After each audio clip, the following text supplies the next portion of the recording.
Are we ready to start? Welcome everyone to the special council meeting of August 11th.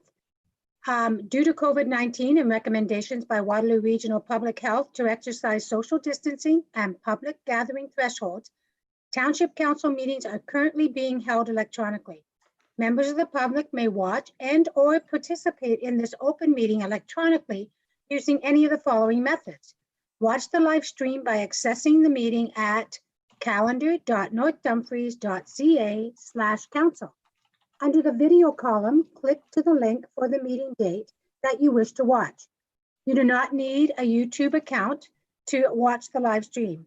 You cannot directly participate in the meeting via the live stream, as this is for viewing only.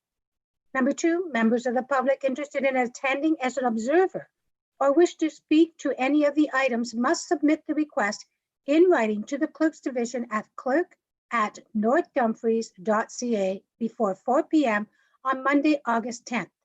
A link or telephone number will be provided to those who register before registration deadline.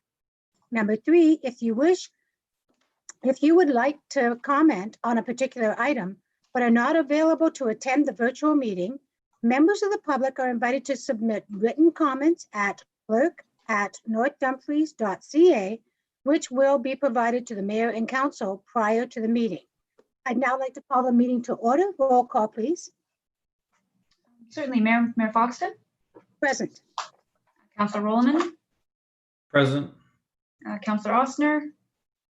I'll make note that Councillor Osner is not here. He will be Councillor coming in late, so we'll note that when he comes in, please. And Councillor McCreary. Councillor McCreary, you're present. Present. And Councillor Gillespie. Present. Okay, thank you. Can I have approval of the agenda, please? Sure. So moved by Councillor Gillespie, seconded by Councillor Rolman, that Council adopt the August 11, 2020 Special Council agenda as presented with the following addition. 1, include correspondence received from Patsy Nuns pertaining to agenda item 8.1.1C, report number FIN-20-2020 pertaining to the 2021 budget direction and schedule to form part of the public record for this meeting of council. Mayor Foxton, how do you vote on that? Yes. Councillor Rolman? In favor. Councillor Osner is not in attendance. Councillor McCreary? Yes. And Councillor Gillespie? Yes. Okay, that is carried.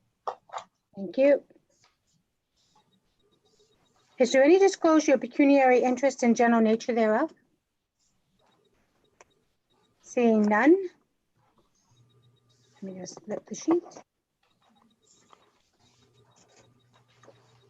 I'm asking for a motion to adjourn council to sit as committee of the whole.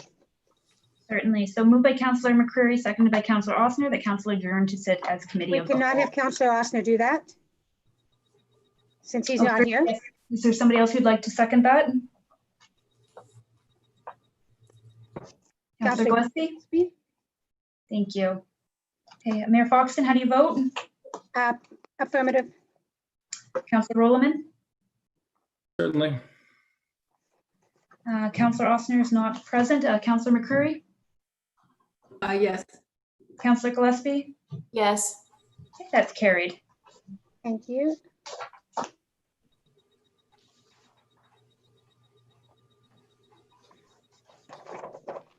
Financial functions. Ask member of council if they would like to speak on any of the reports under financial functions. Councilor McCreary. 19-2020, 24-2020. Oh, yeah. Are you doing item A, B, C, D, or E? Oh, okay. Item B, item E, and item E. Item A, B, C, and E. Is that correct? B, D, and E. D and E. Okay. And we So, have a presentation for item A. So we'll do the presentation now, Ms. Dettel. Okay, please. So the only item there is item C. That hasn't, do we want to talk Anyone who would about? like to discuss about item C? Are we gonna discuss everything or? Actually, item C is the schedule. And I went through it today. It seemed fine, but you know what? I don't have my regional schedule yet, so I do not know if it conflicts. It But also still- has some items in it, sorry, about budget direction. Yeah, so We should pull do we that. want to just go through it very quickly? See, oh, this is the 1% and the 1.5%. Do we want to just pass it or did you want to discuss it? No one asked to discuss it, so we're passing it. Councilor McCreary. Well, I wouldn't mind discussing it. I wouldn't mind an explanation from staff about where the percentages have changed. So why have they done that? Okay, so do we want to start with the presentation first and then go to each of those items and we'll discuss each item then? Each item is pulled. Okay. So presentation, please. Okay, so we have tonight, this afternoon, we have a presentation from Tracy Smith, partner with BDO and Company, and Christina Brock from Senior Manager with BDO Canada LLP. And I believe that they're both on the screen now with us. And I believe Christina has a presentation and she's going to share it. And the presentation is actually in the package, the council agenda. Oh, Yes, well. so I will just share my screen. I'm really just sharing the attachment 1 and 2 from the council package in regards to this items. So as Christina brings that up, I'd like to thank the council for inviting us to your virtual meeting this afternoon. So I'm Tracy Smith and I'm a partner with BDO. So I've taken on the engagement partner role with the retirement of Sally Slumsky. I've been working with municipalities for over 30 years at BDO. So I'm currently the engagement partner for 16 municipalities in Grey Bruce, Dufferin, and Simcoe counties. Also attending, and the technological wizard down there is Christina Brock, Senior Manager. So she's worked closely with your management team during the audit, and she's also worked with the management team for the last 3 years. I apologize. It actually says that I can't share my screen, that it's been disabled, that function. I Is think it we can- disabled on your computer? No, I think we can fix it. It just says the host has disabled participants sharing. So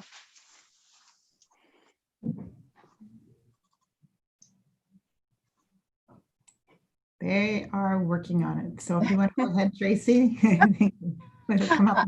I'll keep talking a little bit. So we would like to thank Shelley and her team for the assistance that they provided us during the audit. Once we get the technology, once we get the technology fixed here, I'll present, or we will present a short high-level overview of the auditor's report and portions of the draft of financial statements. The statements are in draft and they need to be approved by the council before we can release them in final. We'll also summarize the auditor's communication to council, which is the attachment 2. Since we're using virtual technology, we'll answer questions at the end of the financial statements and then again at the end of the presentation.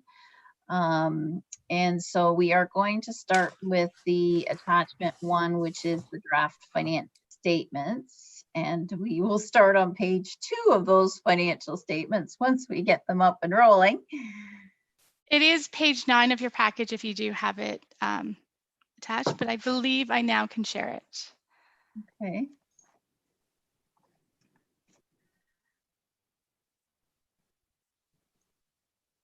I think it is sharing. You Yes. are. You're doing good. Okay. Yep. Okay. Perfect. All right, so we're on page 2 of the draft financial statements, but Christina says we're on page 9 of your package. Management is responsible for preparing the financial statement, and it's our responsibility as your auditor to give an opinion on the financial statements prepared by management. So this is the audit report from BDO. It is a longer format. It changed in 2018.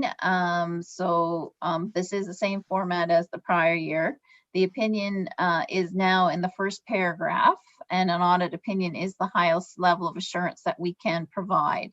Our opinion is in the second paragraph there. In our opinion, the financial statements present fairly in all material respects the financial position of the township in accordance with Canadian public sector accounting standards. So basically, we've given a clean opinion, and we had no issues or concerns that came to our attention during our audit process.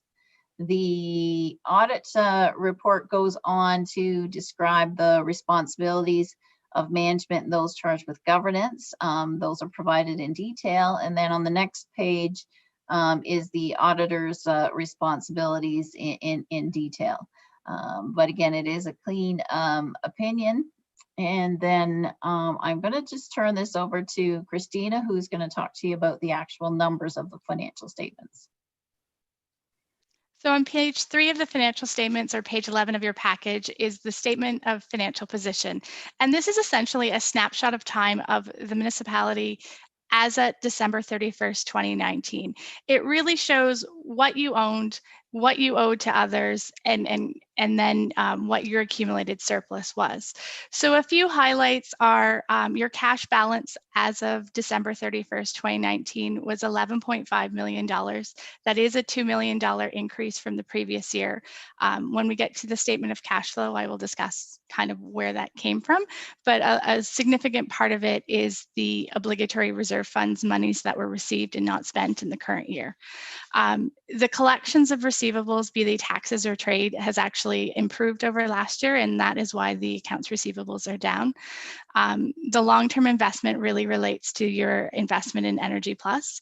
When we look at the liabilities, or what the township owes as of December 31st, the decrease in the accounts payable, again, is really just a timing difference of when in the prior year, the payments to the school boards and the counties for taxations collected by the township hadn't been made as of the year end, and this year they had been made in December. Again, you continue to pay down the long-term debts, and and the obligatory reserve fund has increased over the gas tax money received and development charges and recreational land funds received. The lower portion of this shows that you have $67,000 of prepaid expenses and $34 million of capital assets, which results in a $52 million accumulated surplus. And a little later on, we'll talk about kind of what that number really means and is made up of. On page 12, or page 5 of the statements, is the statement of operations. And this really shows that the revenues have come in fairly comparable to the prior year and to the budget. Taxation was up as per the budget expected. The user fees and charges were a little down from budget, but increased over the prior year. These are things that are made up of your rentals of your ice rings and recreation fees. This is where the aggregate money is, and just general user fees and charges of the municipality. There was significant grant money received in the previous year. The stabilization grant is included in there. And then other income, there's a note 11 that breaks that down, but that's your donations, that's your investment income and things of that nature, which overall resulted in just under $11 million of revenue for the township for the year. When you look at your expenses, you have to remember the fact that included in the actual is $3.4 million of amortization, which is not included in the budget numbers. If you factor the amortization out, the budget numbers are very comparable to what was actually spent. A few departments had some savings and a few departments had a slight increase, but overall it was fairly comparable to the budgets. That generates an accounting surplus of $681,000 for the year. The other statement I'd just like to discuss and highlight a little bit is the statement of cash flows. That is on page 14 of your package. And this really shows what the sources of income and the uses of funds were by the township in the year.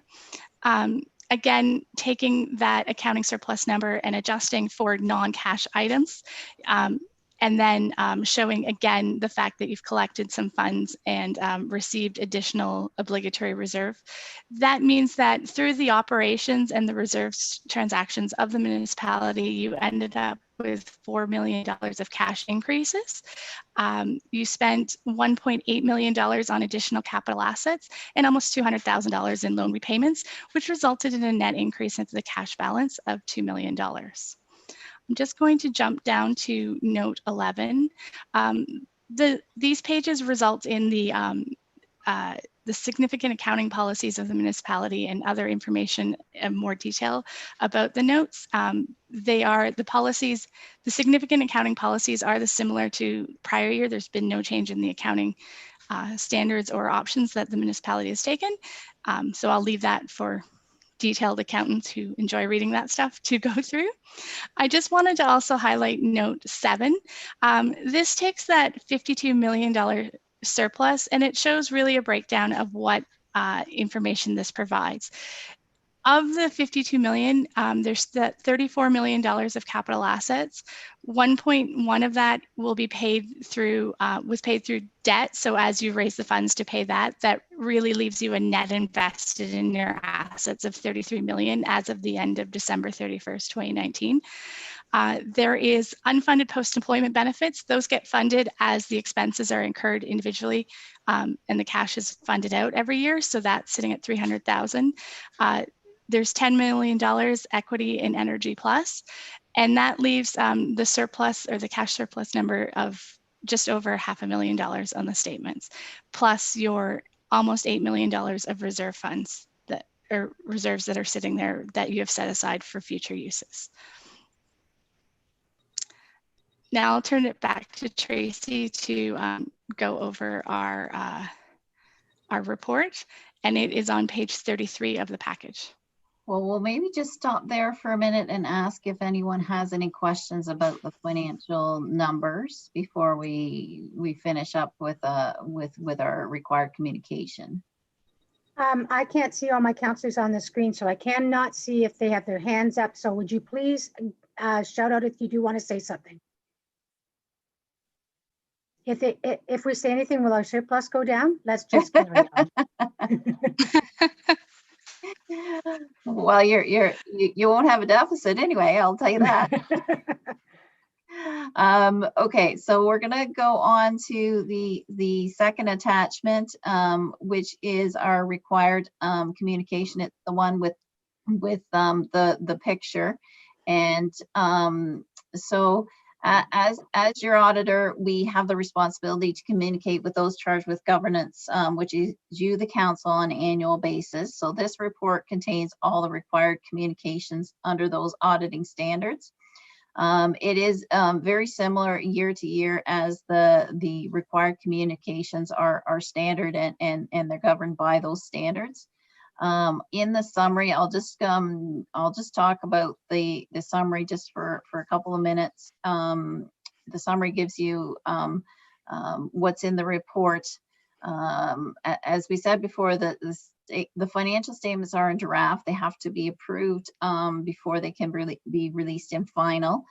Once they are approved, we need to obtain a signed management representation letter and do subsequent event work up until that approval date, and then we can release the finals. Materiality amounts are material if they would affect the decisions of users relying on the financial statements, and the materiality we used for the audit was $275,000. In respect to our procedures, our planned procedures, they were outlined in detail in our planning report to you. We did have one minor approval issue during our testing that was discussed with management, and recommendations have been implemented for the future. We did alternate procedures and are satisfied that there are no concerns with the amounts of those transactions. On the next page, a sample management representation letter can be found in Appendix C. We do confirm that we are independent on an annual basis, so we are independent. We are required to report to council if there are any unadjusted amounts, and a summary of those can be found in Appendix B. Since the amounts are estimates and they're not material, we can issue a clean opinion that financial statements are not materially misstated. So again, that is just a brief summary of our required communication.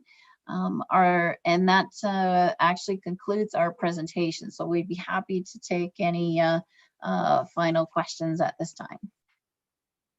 Maybe if we stop presenting, then there. Thank you very much. Empty Any hands. questions, councilors? Councilor McCreary? I guess you found 2 unadjusted differences or in your schedule there. Yes. Just a little bit more information about what those items were.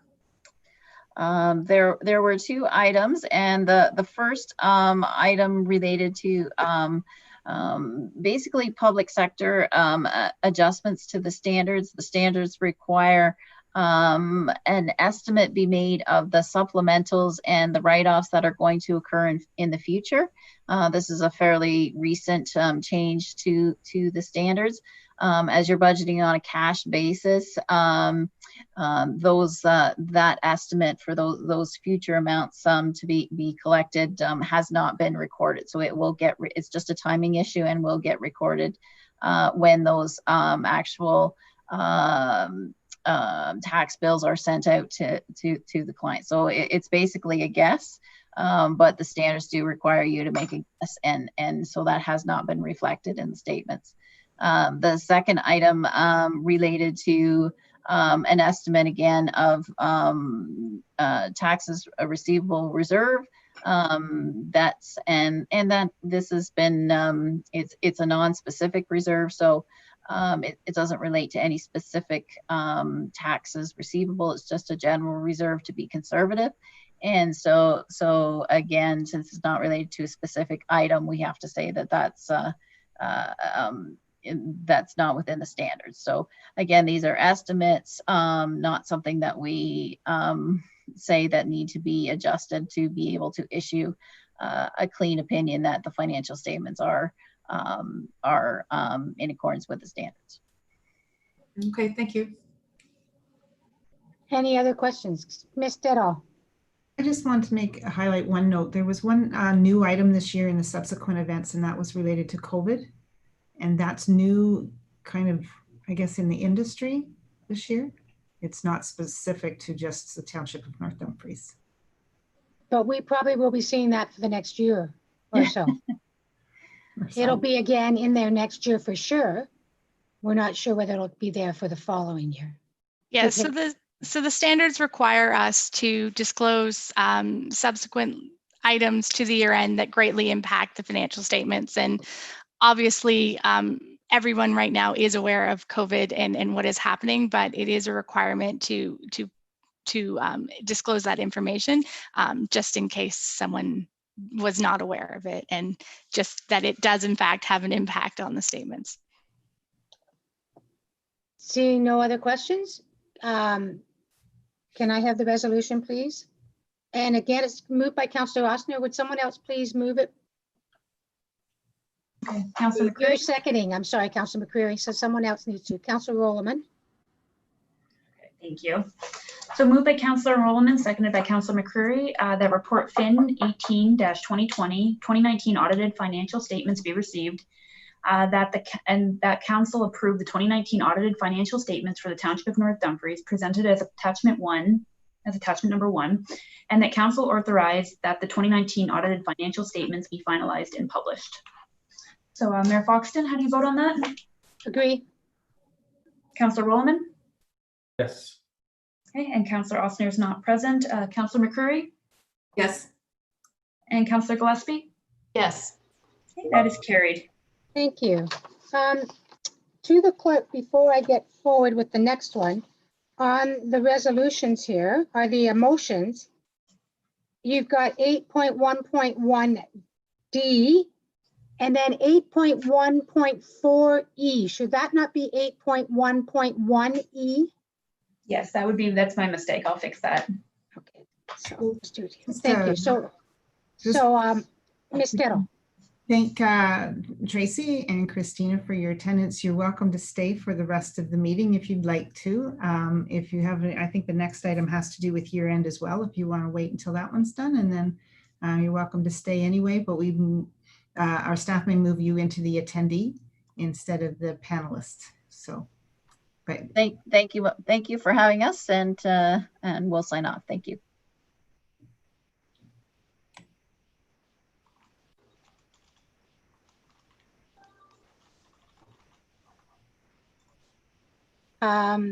So I think we all have questions. Who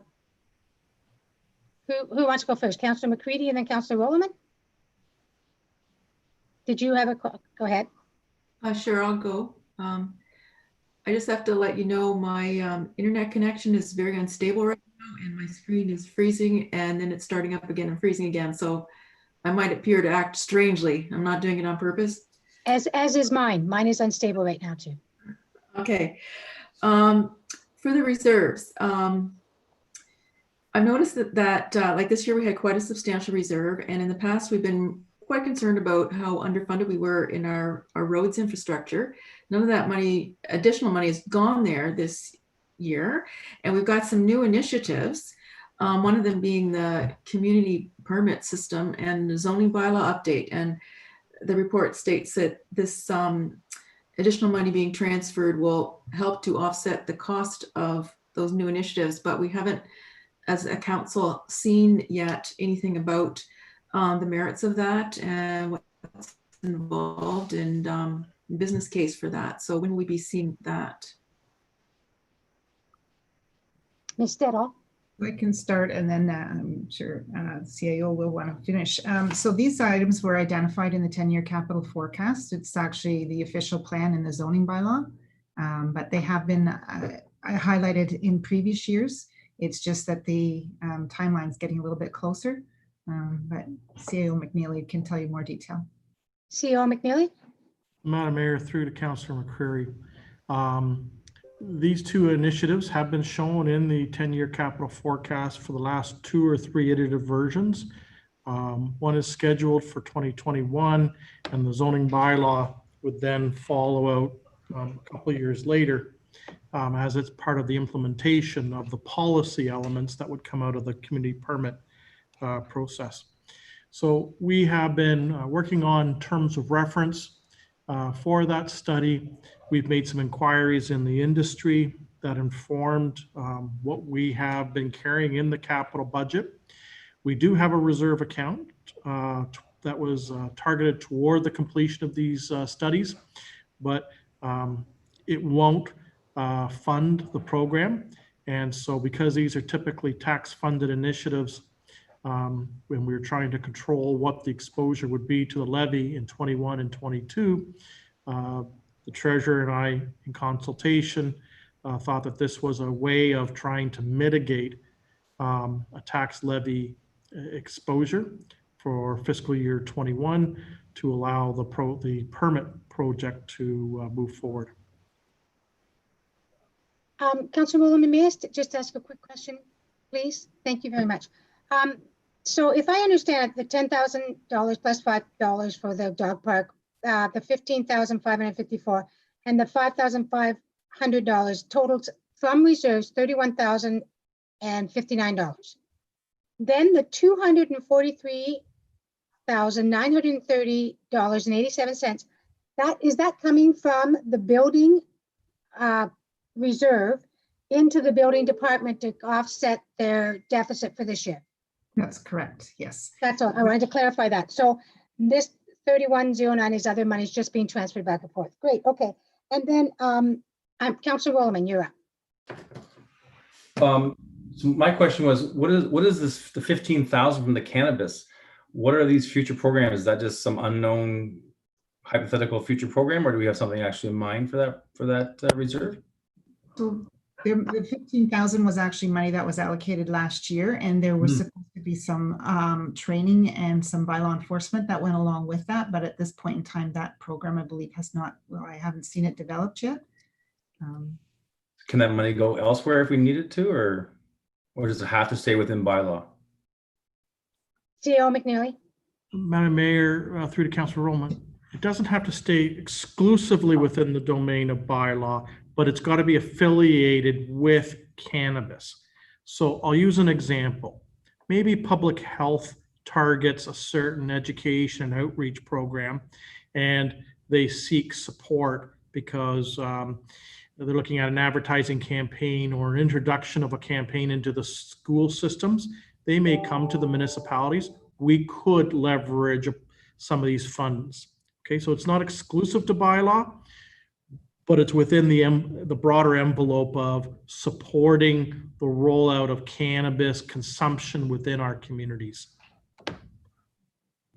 I was just concerned that the money is just going to languish in this reserve, and if we don't have a specific use for it, then will it ever get spent, you know? So, Madam Mayor, through to Councilor Rowland, the municipal CAOs, in consultation with the police chief, as well as the local medical officer of health, we're looking at an education campaign targeting our youth. It did get sidetracked because of COVID, but we are not near, unfortunately, finishing that program. And it's one of those initiatives that I hope we'll be able to move forward in 21. Okay. So if I may, Councilor McCreary, go ahead. Can we have a discussion or some information about what happened with the building department?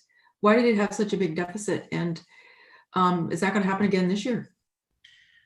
So, Madam Mayor, through to Councilor McCreary, we had a miserable fall, and a number of the builders did not get their site servicing and road building finished.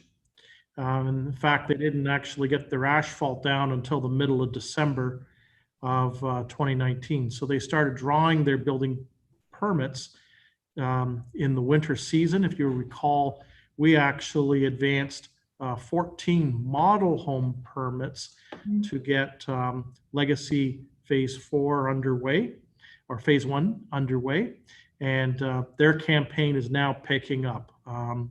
And we expect that, unfortunately, because of COVID, it has affected some of their sales, but we have a number of building permits that are in the queue ready to be issued, and I'm hoping that this year we will show a zero in terms of our expenditures and our revenues.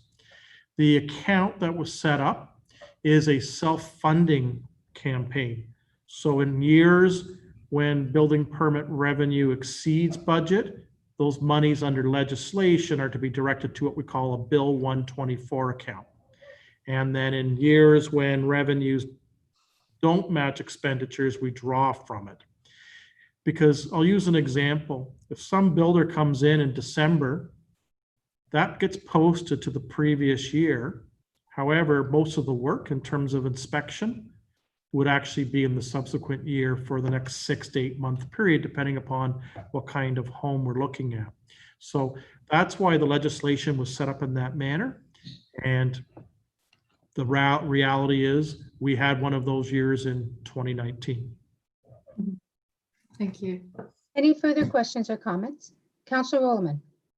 My question is, we have a $512,000 surplus this year. We had quite a substantial surplus in the past. Is this year more attributed to COVID, or are we constantly miscalculating and ending up with these large surpluses? Because it doesn't really seem realistic to keep increasing the taxes if we're going to keep on having these big surpluses. So I'm just kind of curious, what's the situation here? Is it because of COVID, or is something else going on here? Ms. Terrell? So there's different components as to what breaks up. It's not related to COVID for this year. This is 2019. So this actually all ended in December of last year. A large chunk, about $150,000 of this surplus was actually attributed to increased revenues on interest. So we have reserves that have been built up, and then we've also we negotiated a better rate of return on our bank account. So that was 150,000 that we hadn't planned on. There was gapping with some of the wages. So some of the positions that we had anticipated that we were going to fill didn't get filled throughout the year. A couple of them were for most of the year, for pretty much the full 12 months, and other ones were contract positions, and then the affiliated wages and benefits, or the benefits that go with that. There was savings in some of the expenditures, and that also contributed to the surplus. And we actually under budgeted in some of the recreational facility revenues. We had a half decent year last year in 2019. We won't see that again in 2020, but the revenues were up last year. So it was a number of components. It isn't, specifically one particular thing. And yes, we did have we had a surplus the year before, and that was interest again that we had levied on the reserves, as well as wage gapping. So we calculate for what we are planning on doing and review it thoroughly with council. So there shouldn't be as much of a gap, but there were things that we just didn't foresee in 2019. But we also have to remember that 2020 is going to be an interesting year. The interest is down. There's several factors. Energy Plus dividend will probably be down. They've already given us a heads up because of all the businesses that weren't running for so long. They lost all that income, and therefore our dividend for Energy Plus will be dropping. There was a third one I was going to say that's going to have a huge impact. I can't remember it again. Some of them, like the Energy Plus and some of the facilities may not even fully impact us in 2020. It may actually, the impact we might see more in 2021 as we go forward. So we have received our Energy Plus dividend in 2020, which was for 2019, and it is down slightly from budget, but the revenues are substantially down this year. Now we've offset with some other costs, so that's why the reports I brought to council is actually our impact is zero. We're one of the municipalities that is actually in a better position in the province because of we don't have excess programs. We don't have a transit program and things like that where we're actually continuing to incur expenses. We cut back on the expenses very quickly. So 2020 might not be too bad, but it'll be closer to zero. And then 2021, we will have to review the budget very thoroughly to find out where that's going to be. Any other comments or questions? All right, so clerk, I'm not going to ask you to read it all. So just say as presented. Certainly.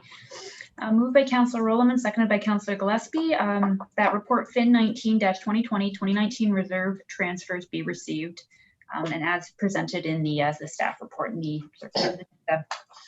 Mayor Foxton, how do you vote? Yes. Councillor Rowland? Yes. Okay, Councillor Ossner is not present. Councillor McCreary? Yes. And Councillor Gillespie? Yes. Okay, that motion's carried. Thank you. Ms. Detto, do you want to take the report, the next one, for budget direction and schedule? Or is it just as we see it? So just to highlight a couple of things, we have made some changes, and there's a couple of different things that are in here. So the transfer to capital reserves is at least 1% of the 2021 municipal levy. That's the recommendation, is what we would grow the capital reserves for in 2021. We have also, so number 3, we've changed that the direction is that a maximum guideline of 1.5% increase of in the municipal tax rate. This is the last few years we've actually used 3% as an upset. This will be hard, especially with the first resolution about the growing the reserves. It will be difficult to meet the 1.5%, but in consideration of the fact that the economy could be changing rather dramatically in 2021, that's why the recommendation is a 1.5% tax rate increase. This item 4 in the resolution has to do with the request for council approval so that staff can go ahead and start redoing the development study development charges study and bylaw. With the change in Bill 197, it has not yet been finalized. We're still waiting for it to be proclaimed. However, if it is proclaimed, then we had taken our eligible projects and calculated them at 90% cost, recovery cost. If the legislation is approved, then it'll be 100%. So we would like to update the study, the study as well with new projection numbers, and then do another calculation as to what the development charges would be. So this is a pre-approval to start that study. In talking with Watson, who has done the study just within the last, just last year, actually last fall. They anticipate that if we start now, then we may be able to get the bylaw passed in December for effective date with January 1st, if there is any change. And then, of course, we've got the, this would be funded from the development charge reserve, which is how we fund those out of the administration charges that we collect under development charges.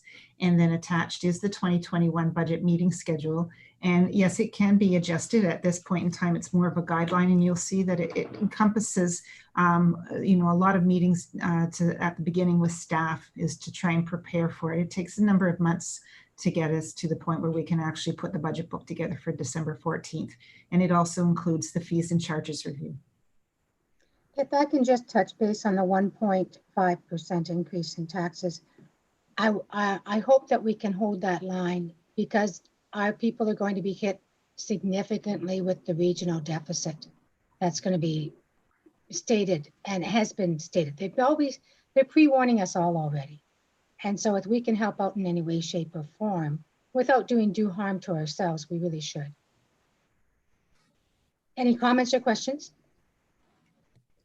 Again, reading the resolution as is.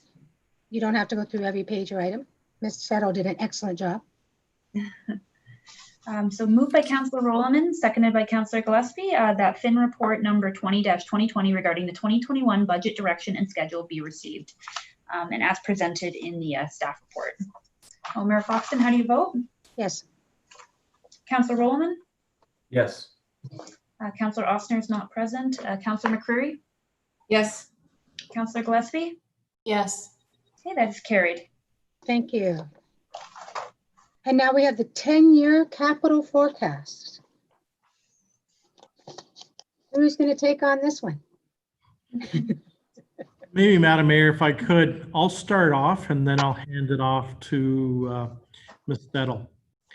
So as council's aware, for the last 2 or 3 years in the month of August, we've come to you early in our budget work as we lead into the next fiscal year, giving you a snapshot of a 10-year window of capital projects that affect rolling stock, facilities, infrastructure, parks, and studies, small tools.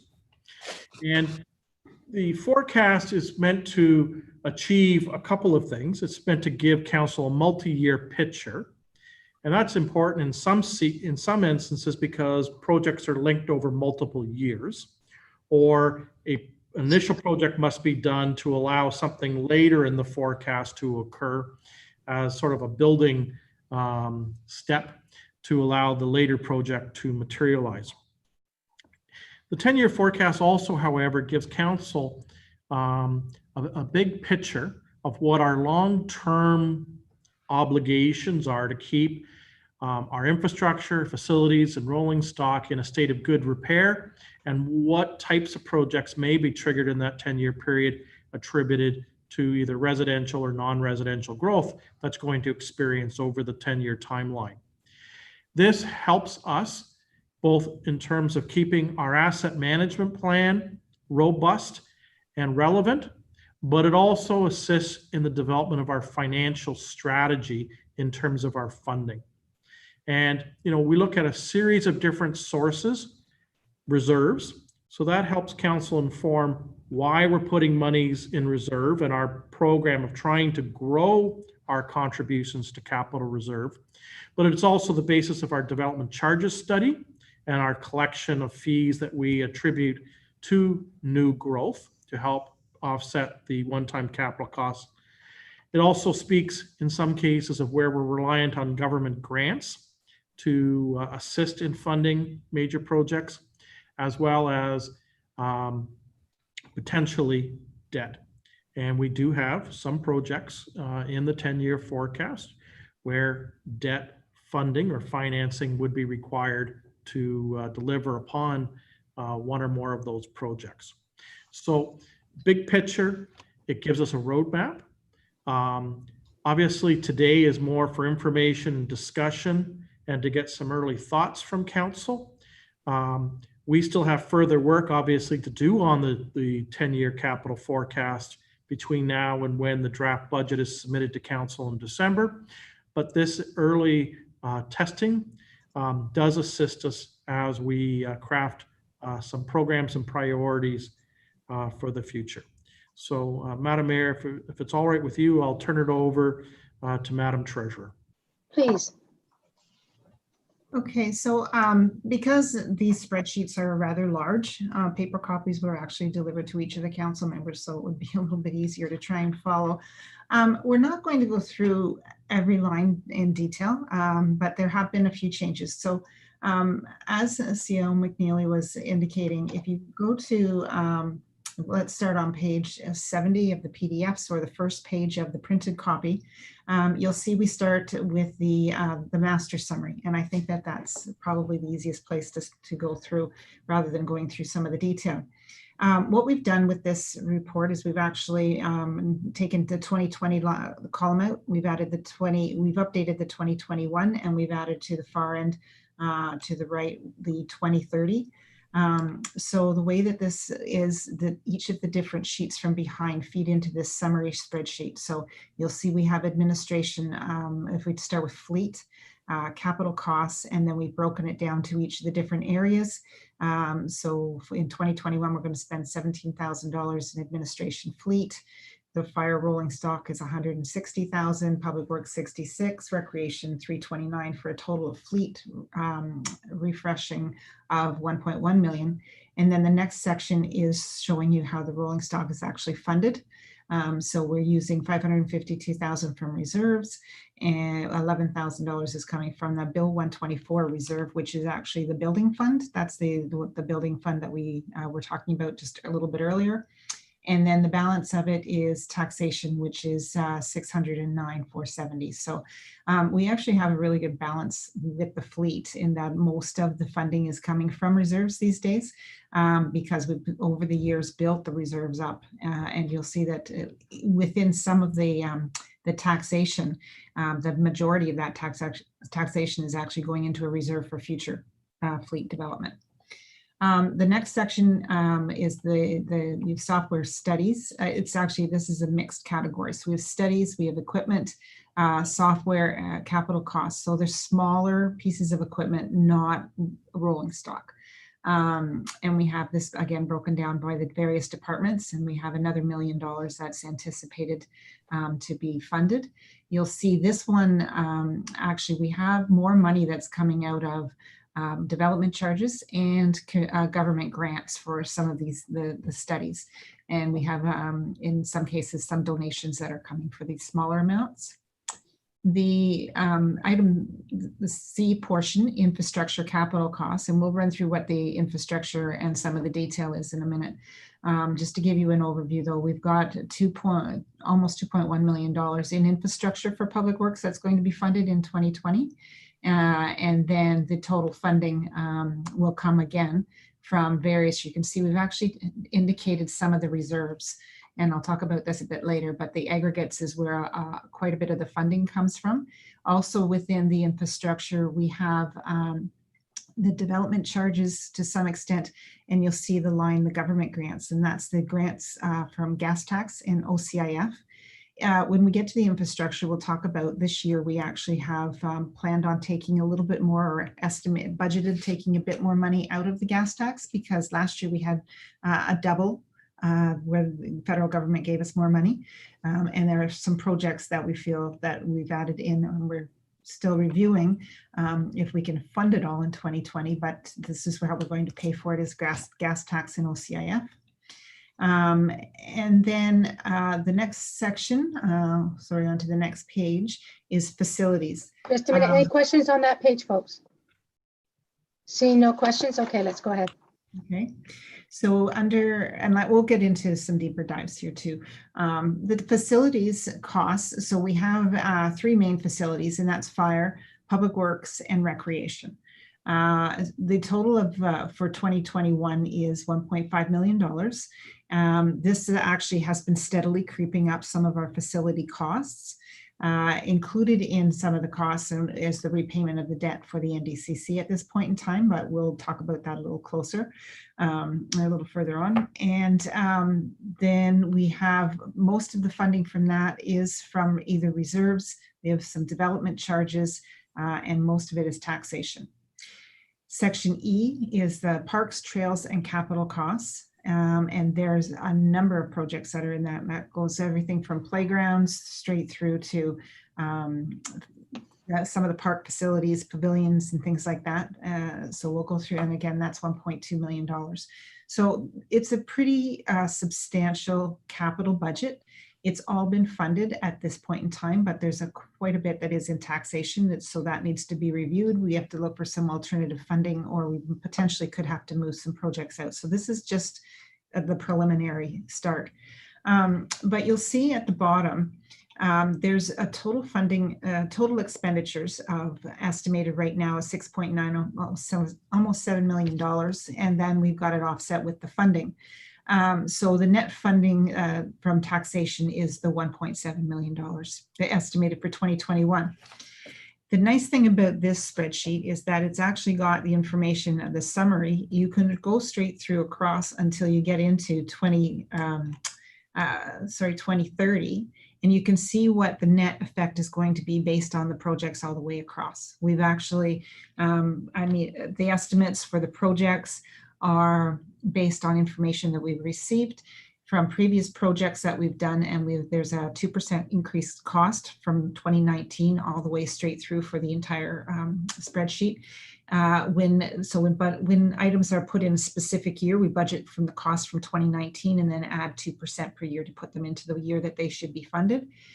We've tried to project what types of projects they are, whether they could be funded from development charges or if there's some reserves, to try and make sure that that bottom line is as flat as possible. And you'll see it's not. And we've even actually added in, unfortunately, debt into the equation for some of them. And but this is a preliminary, it's a design, and it's trying to get some guidance from councillors to staff to determine if some of these projects are actually the ones that we need to go forward with. And if they are, then we have to do a little bit of work to try and make sure that it's affordable. And that's why we talked about the current budget first, where you want to see the tax rates before we get into, what we want to do with all the capital projects. It's the ACC in this. So yes, so the repairs to the ACC as well as the NDCC, correct? Correct. So there's a few major items in here that we'll find that are funded, and see who can correct me if I forget anything. But yes, the ACC is in here. Major renovations that were outlined in the report that we received from the facilities consultant that was completed last year.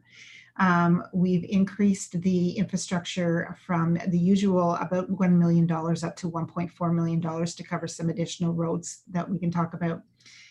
We also have the twinning of the NDCC that's still in. So yes, if a decision is made to do one or the other, then that would change some of these numbers. The Brant Waterloo Road is still in here, although it's been pushed out, but it's 3 different components.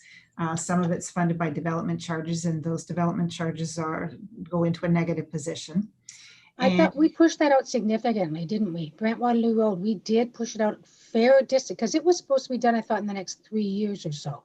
It's been pushed out further than that, and it got pushed out right out to 2030. But 2030 now is in the 10-year. I think it's important that everyone understand Brant Waterloo was broken into 3 different intervals of time. Okay. Road segment. Okay. The entirety of the Brant Waterloo Road from Sprague's through to Trustler is dealt with within the 10-year forecast. But Okay. increments are done over the next few years and finished up by 2030. Perfect. Thank you. So I'm going to, so the other thing is, so there's two major facilities that we have on top of that as well. The building of the Civic Center, the Town Hall, and that's actually a separate report that we'll talk about at the end of the meeting, but that's scheduled in 2021 to start, and then our 2020 to start. And there's a discussion about the Public Works building, change to the Public Works facility from what was originally anticipated from what you saw in February.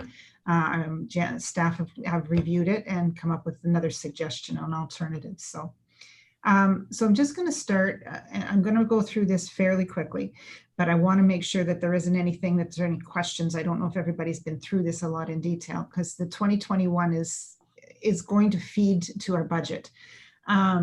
So we've broken it down. If you go to page, it's 72 of the PDF, but page 3 on the paper copy, fleet, rolling stock.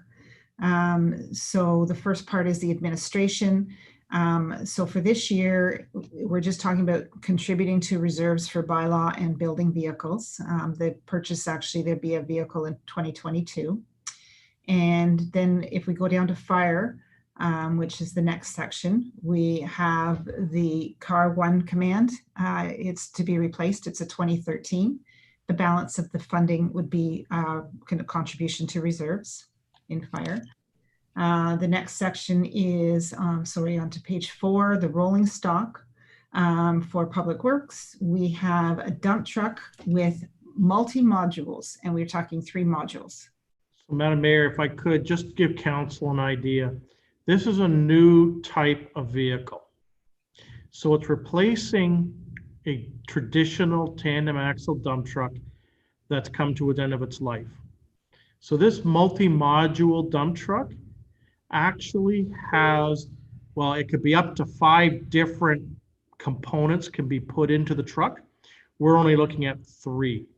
So instead of having a traditional bed, it actually has a hoist with a flat bed on it. So we can put, in theory, roll-off containers. We can slide a water truck component into the back to either irrigate road systems instead of having it contracted out. We can use it for spot watering if the situation arises in one or more of our parks. And there's also the traditional dump box with sand salt application for the winter season. So these different modules are stored in the yard. And as you go from one task to another, you would add this element to that truck. So it is costing an additional sum versus what we've historically spent for dump trucks. You know, dump trucks today are estimated at just a slightly over $300,000 for a tandem axle, and this truck would be approximately $416,000 because of those additional modules and the flexibility, for lack of a better term, to add and delete to this truck. So our fleet today is made up of 4 tandem axles and 2 single axles. We are proposing in the fleet that one of the tandem axles have this multi-module function, and the rest of the fleet over time will be the traditional tandem axle, single axle, as the case may be.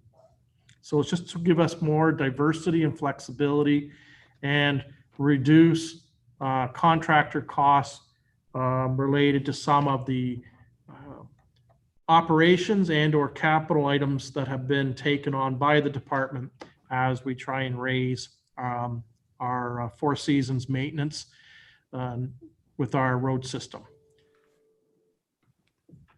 So that's the only vehicle that we have in for 2021. As you can see, we've Councillor highlighted. Roman, I have a question, Shelley. How are we handling the truck that was in the accident? Is that truck, I assume it's being repaired or it's going to be written off? Are we going to replace that truck with the same thing if we have to write it off? Or are we replacing it with something different? What's the thinking around this damaged vehicle? So the vehicle is at the shop, and the insurance adjuster is actually attending it to find out exactly what is, because at this point in time, they're looking at possibly repairing it, but they have to check to find out about the frame. Our insurance policy covers replacement value. So if it needs to be replaced, then the insurance will cover it completely. But the insurance will cover either a repair or a replacement to the vehicle. So it's just dependent on what they feel the insurance company feels can be done. And do we get replaced with the same thing then if we had to, or can we change something different? It's a replacement. My understanding is it's replacement to a new vehicle so it's not a replacement on. So if that was an older model, it is actually a replacement for current value. So it was a tandem axle traditional truck. It would be replaced with an in-year tandem axle dump truck. But we could replace it. We could not replace it with this module one we're talking about. that's what I was thinking. I was thinking. No, because we're not comparing apples to apples. Okay. So the modular truck that we're speaking of is an enhancement over what has historically been in our fleet. So they would not allow us to do that then. No. Okay. Okay, so just to bring a note to the bottom of page 4, you'll see the Public Works, there's a rolling reserve stock balance. I'm actually going to talk about that on another page, but where you see the items that are in red, that means that we actually have a deficit in the reserve those years. Can I ask you a question about something too? The twin drum packer I see has been taken off. That was something I think the guys wanted for fixing potholes. Is that not needed anymore? Or? So actually, it was a misrepresentation. It is not a twin drum packer. It is and you're going to see it on the equipment page. It's actually a smaller unit that works in the compaction around our culverts that we're installing. And it's shown on the equipment side. So Is that if the you move over to- diesel plate packer? That's correct. So that's a straight replacement, one for the other? I'm sorry?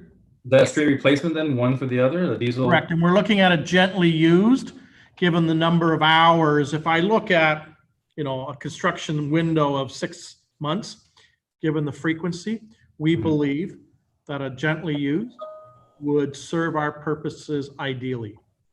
Okay. And that's what's quoted. I see Councillor Ostner has actually joined us by telephone now. Yeah, hi everybody. I've been on for a little while, but for some reason my code let me listen, but I was muted, so I guess I'm unmuted now. Councillor Ostner, we're on spreadsheet number 4.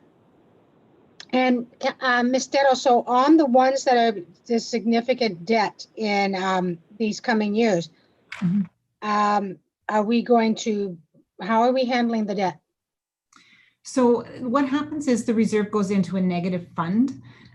So what may happen is we may find that in future years, if depending on what the tax rates are, and depending on what the growth is in taxation and assessment growth, we may be able to put a little bit more into reserve.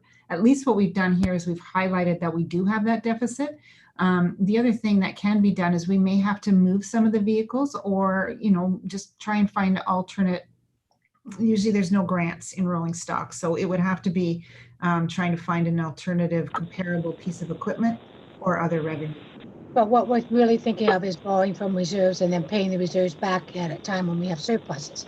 That's right. We borrow from ourselves, and we did that, if you remember, with the Yes. most recent acquisition of the fire tanker. We self-borrowed and we repaid. Yeah. We did Is the that same right? thing with the LED streetlight conversion program, is another example. And And by is- having built up your reserves, it does provide us that opportunity to deal with internal financing or isolated projects. Okay, thank you. Michelle, what were you going to say? Oh, I'm sorry. Yeah, sorry. Just some of these projects, some of these vehicles as well, they take sometimes up to 16 months before we actually get them in. So the actual cash deficit doesn't happen, but at least we're cognizant of the fact that we have to put it into a certain year. So that's why it shows up. So we might not Thank you. have a deficit, but I'm for it. Any other questions, councillors? I have a quick question going back to this specialty truck with the flatbed. Mhm. In regards to Councilor Roloman's question, I just want to clarify. So our insurance policy, you're saying even though it was a used truck, the replacement value is going to be valued at what a new truck would be, or the value of what that used truck is? No, it's the value of a new truck that replaces the equivalent truck. So then my second question about the policy, do they just cut the township a check, or do they actually like pay the dealership for the truck? So that'll be up to the township. So if it's repaired, then it'll pay directly to the dealership. Yeah, but if it's replaced? If it's a replacement, I have to talk to the insurance company. With the Victoria Street fire, they actually decided because we weren't building the exact same building, they actually are going to give us the cash value. So it'll be, I'll get more information and I'll bring it forward so the council's aware so you can make some decisions. Yeah, because if the insurance company cuts a check for it, they honestly don't really care what truck you buy. That money, if it works out that we choose to do that, that money could be used towards that specialty truck if that happens to work out that way. That's what I was going to say too. Yeah, I If they think cut it check. one of the issues you run into with the rolling stock is that we have a certain level of a certain number of pieces of equipment within the our rolling stock. And so if you were to fund it with that one, then you'd still have a deficit in your overall stock that you'd still have to purchase another truck. Right. But I'll bring a report back to council and we can have a more Okay. discussion. Yeah, it was just a thought. That's all. Any other comments on this page? Oh, so. Councilor Roloman. Yes, just to follow up though. So then if this truck is written off, are we going to be short a truck for the winter season? So what will happen is if the truck is written off and we cannot find an equivalent truck on a lot, and I would suggest you won't, then we will have, the insurance company will provide us or fund basically a rental or a lease on a short-term basis until such time as the new delivery arrives. Is that on top of the funding for the truck? Yes, it's a separate portion of the overall comprehensive policy. If there's an interruption to the operation, then the insurance policy provides that bridge. Any other questions on page 4? Seeing none, we're on to page 5. Okay, so just at the bottom of that page, you'll see the net cost for the fleet to the township for taxation is $600,000. So on page 6, we get into corporate administration. Page 5? Sorry. Or did I miss something? Oh, sorry, page 5. Okay, recreation rolling stock. I'm sorry. That's all right. Okay, so we have a few items here. We have a wide deck mower, a second one. And then we have an ice resurfacer, which has been moved back in, which was not purchased in 2020. And then we have a utility tractor with the bucket at $80,000 as well into reserves. Questions on any of those items?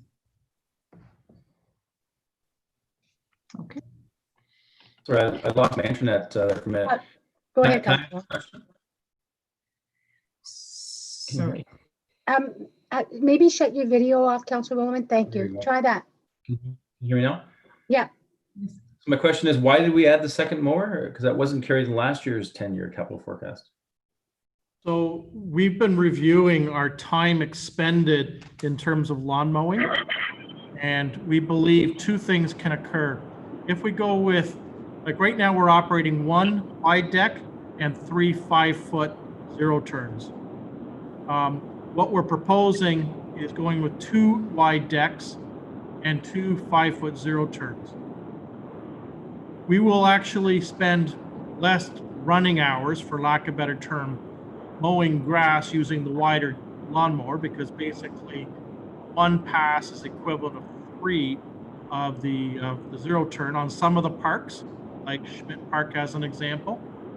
And the other is it will extend the operating life of both the 5-foot and the wide deck mowers. So we've also pushed out the future replacement of that existing fleet because of the introduction of this new mower. Does that mean less trailering of mowers, or It means that we're thinking? with the wide deck, it does mean less trailering because we'd actually drive it on the road. The design that we are looking at does have the ability to fit within our existing trailer, but there's a certain time involved in loading and unloading equipment. And so being able to drive it within the urban area does assist in terms of some of that time budget. Effectively, what you would witness is 1 wide deck would work north of the CP track, and 1 wide deck would work south of the CP track, and the southern unit would be housed in the Schmidt Park Pavilion. Okay, thanks. So it positions us as we deal with our existing inventory, but more importantly, it also helps us with the growing acreage that we're going to be witnessing over the next few years as additional parks come into our inventory attributed to some of these new subdivisions in urban air. And so one of the things we talked about with this as well, and we'll finalize it as we get closer, is that don't necessarily, if it's a possibility, we could lease these vehicles for 5 months. We have done with some of our smaller vehicles. We may try to do that slowly, and then return the vehicle at the end of the season. But it'll depend on whether or not we have companies that will allow us to do that, and it'll be something that's not in the long-term strategy. The utility tractor with the bucket, I understand that's the bucket is the new add-on to that. And again, as I said, Can everybody hear Ms. Dettle? I can't hear you, Ms. Dettle. Oh, sorry. I think you have to mute Derek until he's ready to talk. Can you hear me now? Yes, that's good. Okay. So we brought the ice resurfacer back in, which was decided not to purchase this year due to holding restraints in the budget, and the utility tractor with the bucket is new. So the net costs of that, again, we have new recreation rolling stock balance is $62,000. So the total fleet overall cost to taxation at this point with the recommendations is just over $600,000. There's no more questions on fleet. I'll move to the studies, equipment, and software. Okay, on page 6, we have got quite a few studies. So just in the 2021 budget, we have the update that's required for the road needs study, which we did almost 5 years ago. It's a 5-year rotate. It will be 5 years in 2021. The asset management plan, we are looking at funding for that. The road needs study as well. I think you'll see in the sheets, there are some highlights in different colors. And the color coding is where the money is coming from to try and make it a little bit easier, because there's lots of studies here. We're trying to cover things with grants. There's some aggregate money there for a couple of roads or infrastructure related items. One of them being the roads needs assessment, a portion of that. And the other one, I believe, is later in another year, traffic operations study. You'll see the blue highlights. That's the reserve that we talked about. That's the planning those are when we talked earlier about what was the being funded from. Why do we increase the $100,000 in reserves for some planning items? You'll see those, the comprehensive update to the zoning bylaw in 2022 and the economic development strategy in 2021. And we've got business retention and attraction in 2022 and the official plan in 2021. So those are some big numbers we have there. Leisure services master plan is projected to happen next year. You'll see the development charges update study is actually slotted in 2021, but we may end up getting the bills then was pre-approved in the last resolution. Might end up being finalized this year in 2020, but it is funded from reserve. We have cemetery management software, and there was another one, payroll. This is payroll software informations and the records management. We're talking about taking all of those funds from the governance money, the modernization funding that has been allocated by the province. And then we have the Ice House Precinct Master Plan, which is a 2019 carry forward. So Madam Mayor, just to add on to what Ms. Stedel has identified, this may cause some controversy. We are proposing in the forecast looking at certain regional services being transferred down to the township. And so they are business case assessments. So water services is one of the areas. So it would look at, can the township, through one or more different delivery models, provide that service meeting provincial obligations, but can we do it more efficiently or effectively? You had a presentation from the director from Water Services the other month. The average Ayr resident spends more on water and sanitary services than you do on the local portion of the property tax. The average homeowner spends close to $1,200 a year for water, sanitary, and spends a little more than $800 on the local portion of the property tax bill. We think we may be able to deliver that more cost effectively, and the business case assessment would do a couple of things. Is that in fact true? And what would be the best model in terms of us delivering that service? It doesn't always have to be a municipal employee doing the service. It may be through a contracted third party. It could be through buying a service through an adjacent municipality that already has those competencies. So we have the water services review in 22, and we're also looking at library services. So council may recall, we're already doing a partnership with the three other townships. And one of the areas that was to be assessed was library services and whether or not there were opportunities to provide that locally in partnership with the other townships. The money allocated would allow us to do a deeper dive in terms of, okay, if that strategy makes sense, what would it look like? And so now you'd be getting down to facilities, staffing, I'll call it general operations, service levels, and the like. And it would then inform council as to whether or not it makes business sense to take on that role and responsibility as the direct deliverer of library programming. So, And just a note there, each of the townships pay equal amounts for the libraries. So that means we have one library and the other townships have 9. So North Dumfries is actually paying for all 9 libraries. So, you know, when we always hear the comment, there's only one taxpayer, and that's very true. So, you know, while there would be a cost that would show on the local portion of the tax bill, and there would be an adjustment accordingly, because you're taking on that responsibility. The question becomes, is there an offset savings as a net between the regional levy and the adjusted upward township levy? Because remember, taxation for library services is an area rated charge. So there's the regional levy, and then layered as a specific cost applied to the 4 townships is library services.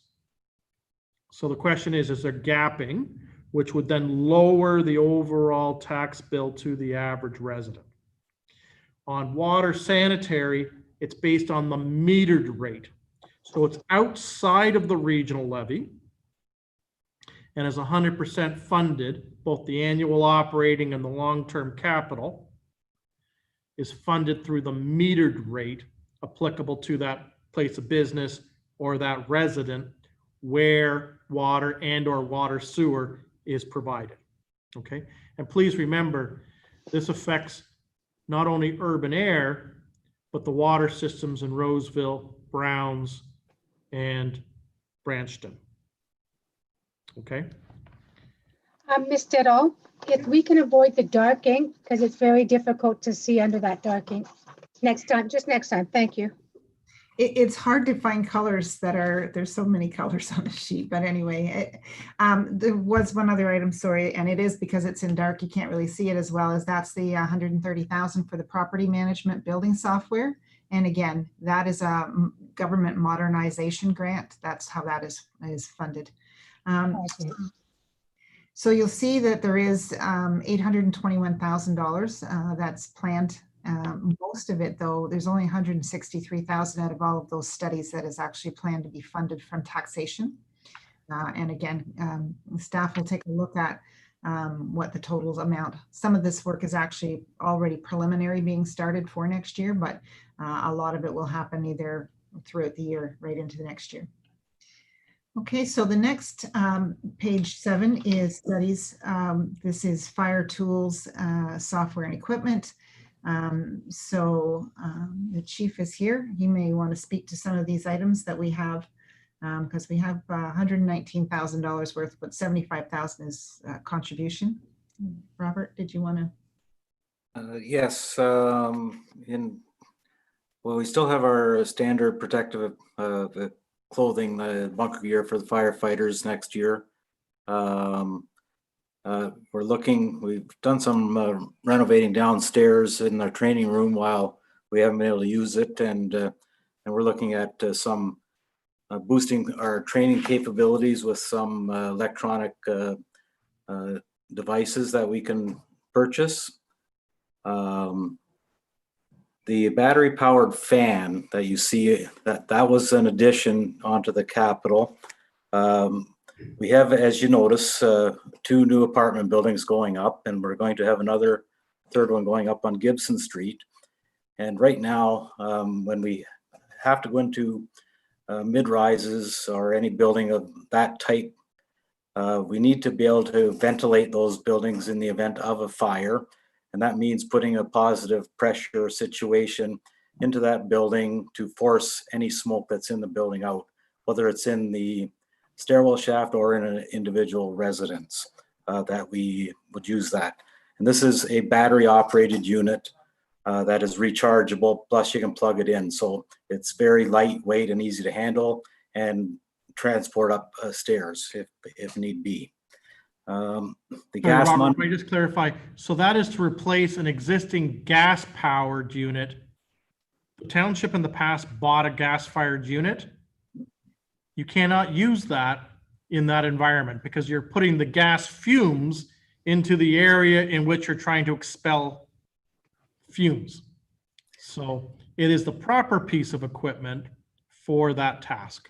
The gas piece of equipment that we have, it's a pretty old piece of equipment. And at one time we used to try to suck the fumes and gases out of a building. That doesn't work very well, and it's much better to pressurize a building and force it out through another opening that we create through a ventilation process. The gas monitoring equipment that you see on that list, that is for monitoring different types of gases that we encounter, whether it's CO or oxygen depletion or hydrogen sulfide, and there can be, we can actually adjust to whatever any kind of gas we get. Our current unit is past its life expectancy, and it's unreliable sometimes at best right now. And originally we're hoping to get some grant money for that out of our friends at the Legion, but that never did happen. So that's why you see it in next year's budget. And the tablets that you also see on there, that is, they call them mobile data terminals. They would be put in the trucks. They're like a tablet that we can show plans of buildings, but also it also give information as we're en route to a fire as to directions. It'll give live information from dispatch. The cities currently have this, and these are also the same units that Waterloo Regional Police Service use. And so that is coming. We just went live with our new P25 radio system, and which is actually a good thing because it actually freed up some space in our trucks for these units now. So once we're able to procure those in 2021, we'll actually have the space to put them in. Any questions on 2021? Yes, Councilor Rollman. I was curious. So these tablets, are they $15,000 or are they $6,000? I just can't figure out which number. Originally in January 28th, we carried it as 15, and now suddenly it's dropped down to 6. So this is actually the amount. So the tablets are 15. Yeah, the tablets are actually being purchased in 2020, like this year's budget. In the That's already gone through. Yeah, so we're just getting Now those. it's an additional 6,000 just for the mounts. They have to go in each of the different trucks. We're estimating. So We'll get a it's- better it's number. the wiring harnesses, the mount, and the signal repeater. There's the antenna portion that sits on the roof that receives the satellite and cell signal. They're designed as just in time. So as an example, if a road closure occurs, then that section would come up on the screen as closed, and it would inform the truck the alternate route. If a fire hydrant, for sake of argument, is out of commission, it would provide that just in time, and it would show the next closest hydrant to the address to which the trucks are rolling. Now, big picture, if we can coordinate something for CP Rail, and we have this information relayed to dispatch from the at-grade crossing, it could also then feed these modular units and provide that information to the responding trucks through these terminals as well. And talking on the same information, we can get pre-plans, and it'll show locations of gas meters and gas shutoffs and electrical services in buildings and entire floor plans that we can map out for some of our larger industrial buildings. That's very important information for incoming firefighters if we're in a fire situation. And water sources, whether it's a hydrant or a static source, anything can be mapped on this type of system. The other critical piece of information is we have a number of homes, private residences, where we have non-ambulatory individuals residing. And if that information is flagged, responding personnel know who's in that address and generally where in the home they would be found. And that's of tremendous assistance, obviously, if we have to enter a residence and do a search rescue scenario, because you may not always have the caregiver available to provide that intel to a responding fire personnel. So it's multifaceted in terms of what service it provides. But its key premise is current, accurate, timely information. Robert, we've got a fair number of vehicles over the years that we're going to be purchasing. Will not a number of these have that system set up in it now for you to be able to receive signals without buying the special? No, this is an add-on that is not compatible with any system we have on our current trucks. No, but in the future, your Oh, trucks will be bought with probably this add-on built in. Yeah, at the time of a purchase, we can certainly include that. Okay, yeah, just a thought. I think you'll probably end up seeing that happening more often. The Yes, one we do. element that's unique to both, whether it be police service or fire, is a lot of the information is encrypted. So it's not a commercial purchase. No, but we're talking the satellite signal. That's all we're talking about is a satellite signal to feed the document. The data, to get the data that's in the Yeah. document. So just, Councillor Gillespie? Can you remind me what SCBA is again, please? Self-contained breathing apparatus, the air packs that the firefighters put on their backs in the.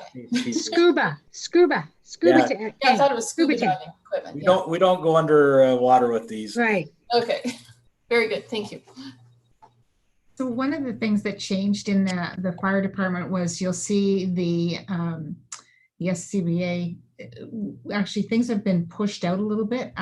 So when we actually are doing some of the work, we'll talk about it later. Some of the, we pushed off the preventative fire officer. So you'll see that later. Now that doesn't affect the tools and equipment, but there is some savings by moving some things out here. Next year, 2022 is going, or the following year is going to be a hefty year for the SCBA. So if that's it for fire, the only other thing to bring to mind is in 2022, talking of that, is that there will be a negative in the balance, in the reserve balance. But you'll see that that's the only year that we actually go into the negative. It's similar to what we saw in the public works. And we've done that before in fire and we're back in the black. So the public works tools, equipment and software. We have a few items here in 2021. So we have the power washer, road patrol software and 3 tablets, which actually would be coming from the modernization grant. And then as we were talking about earlier, Councilor Rowland was talking about the diesel plated packer. A used one has been moved into 2021. And then we are putting some money into reserves each year with a larger chunk going in 2021, knowing that we're going to need it for future years. And then there's the reserve balance you'll see down at the bottom. On to page 8. Any questions? Any further questions, councillors? Seeing none? Oh, Councillor McCreary. I actually have a question back on page 6. Under administration, Ice House Precinct Master Plan carried forward from 2019. I thought that we had awarded that contract and that was being worked on. So why would it be in 2021? So, Madam Mayor, if I may, through to Councillor McCreary. Yes, that study has started, but it will carry into fiscal year 21. And so basically the unspent portion from 2020 would be paid out in 21 as the study wraps up. So none of it has been paid out yet, I assume. No, that's correct. Okay. And one more thing, the leisure services plan, it's scheduled to go ahead in 2021. I'm just wondering, maybe we might be doing that a little bit prematurely, because isn't the idea that we want to find out what leisure services we're going to need for the new residents that are moving into AIR? And right now, most of them aren't even here yet. So if we waited a few years, we might be maybe asking the people that we're actually trying to serve. It was a thought just to delay it for a year or two. We can look at that. So the timing and the nature of the study was actually identified in the corporate strategic plan that council wanted to deal with during this term of office. So the schedule reflects those discussions of council 18 plus months ago. If council wishes to move it out, let's say to the next term of council, then staff would request direction from council in that regard. Councilor McCreary, you are correct. I mean, the reality is the majority of the people that are going to benefit from whatever the outcome is, they haven't yet arrived at an address within North Dumfries. But the schedule reflects what had been discussed 18 months ago and was populated into the forecast accordingly. So this doesn't include the survey and analysis we're doing right now and that we've sent out and Facebooked and tweeted about. So that has not, the current program deals exclusively with the arena ice and Okay, assessment. that's all I needed to clarify. So This Council, is do you wish? broader recreation and leisure programming, identifying what the community is looking for, where are our existing gaps in terms of services? Are there gaps in your facility infrastructure, indoor, outdoor, to meet that emerging need for whatever the programming may be? It would also look at your organizational structure in terms of what a recreation department might look like, and it would prioritize some of those deliverables coming out of the analysis and assessment. Councilors, how do you feel? Would you like to move it out a year? Councilor Gillespie.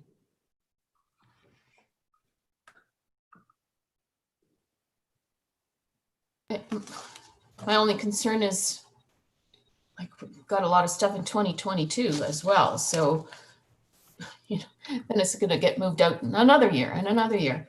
And I know the committee would like something done. Okay. Leisure committee. Councilor Rollman. Sorry, my internet's really bad today. Yeah, I think I agree with Councilor McCreary. We should probably move it out. I mean, it seems a little bit pretty close to the last study we're doing on the arenas. So if we wait a year, I think that might make sense. Councilor Osner. There you are. I'm okay with moving it out a year if we can't work within the 2021 timeframe.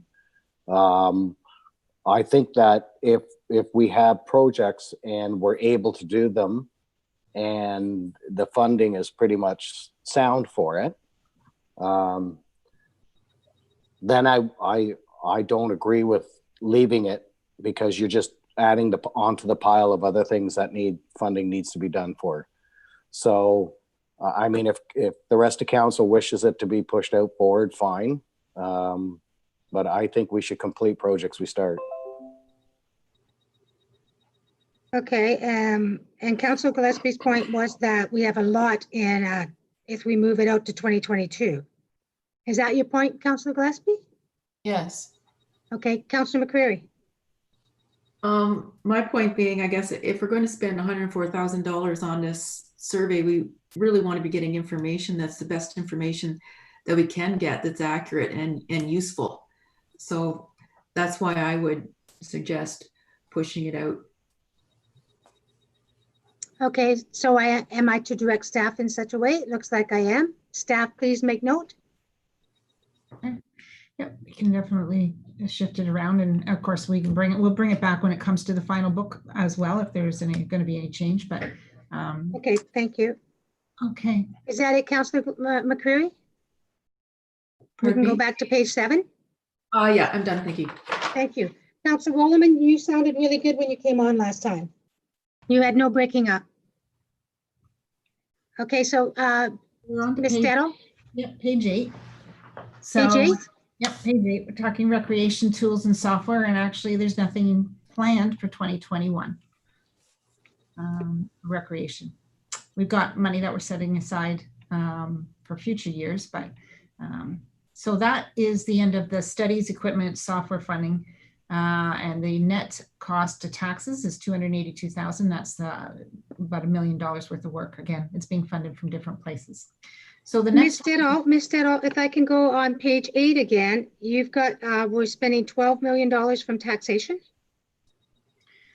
No, sorry, that's a carry forward from the previous year. That's just So we'll correct that because it looks like in that year we're spending 12 million. yeah, no, We'll correct that. Yeah, Thank you. actually that's 12,479.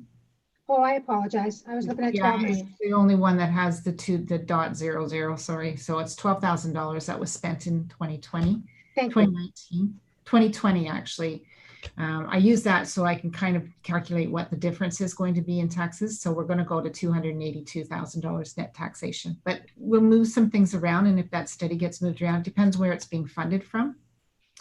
Okay, thank you. Okay, so now if we're going to move into the next page is infrastructure, page 9. And I apologize that the font gets a little smaller because there's a lot of stuff being done in here. But that number, the first number, is the annual road resurfacing rehabilitation in various locations. And that's the $1,452,000 is a number of different things. I'll just run through the rest of what we've got on here, and then CAO McNeely will explain what the program is. So we also, on top of the annual resurfacing, we have the sidewalk new construction, some missing links. And then we have an engineering design. Now this is new. It was determined that there's a few streets, the Hull Street to all the way from Northumberland to Maine, and the McDonald and Manly, those streets as well, are in very seriously poor condition. So staff determined that an engineering design study should be commissioned and take a look at. And then you'll see in future years, in 2022, we actually talk about the road reconstruction, 2024. Is it 20, where's Hull Street? Hull Street reconstruction would be 2023 at $1.2 million. And then McDonald and Manly are actually in 2025 at $739,000. Those are estimates. Of course, that's why we would get an engineering design. And of course, the engineering design is an estimate in itself. The Willison Newell drain, storm drain that came in this year, we've actually rebudgeted for it at an estimated cost that we thought that it should be coming in at. And then there's a contribution to infrastructure reserves. So if you go to page road resurfacing program, it is on page 86 of the PDF version that you've got. So, or it's actually, there's 3 pages that are at the very back.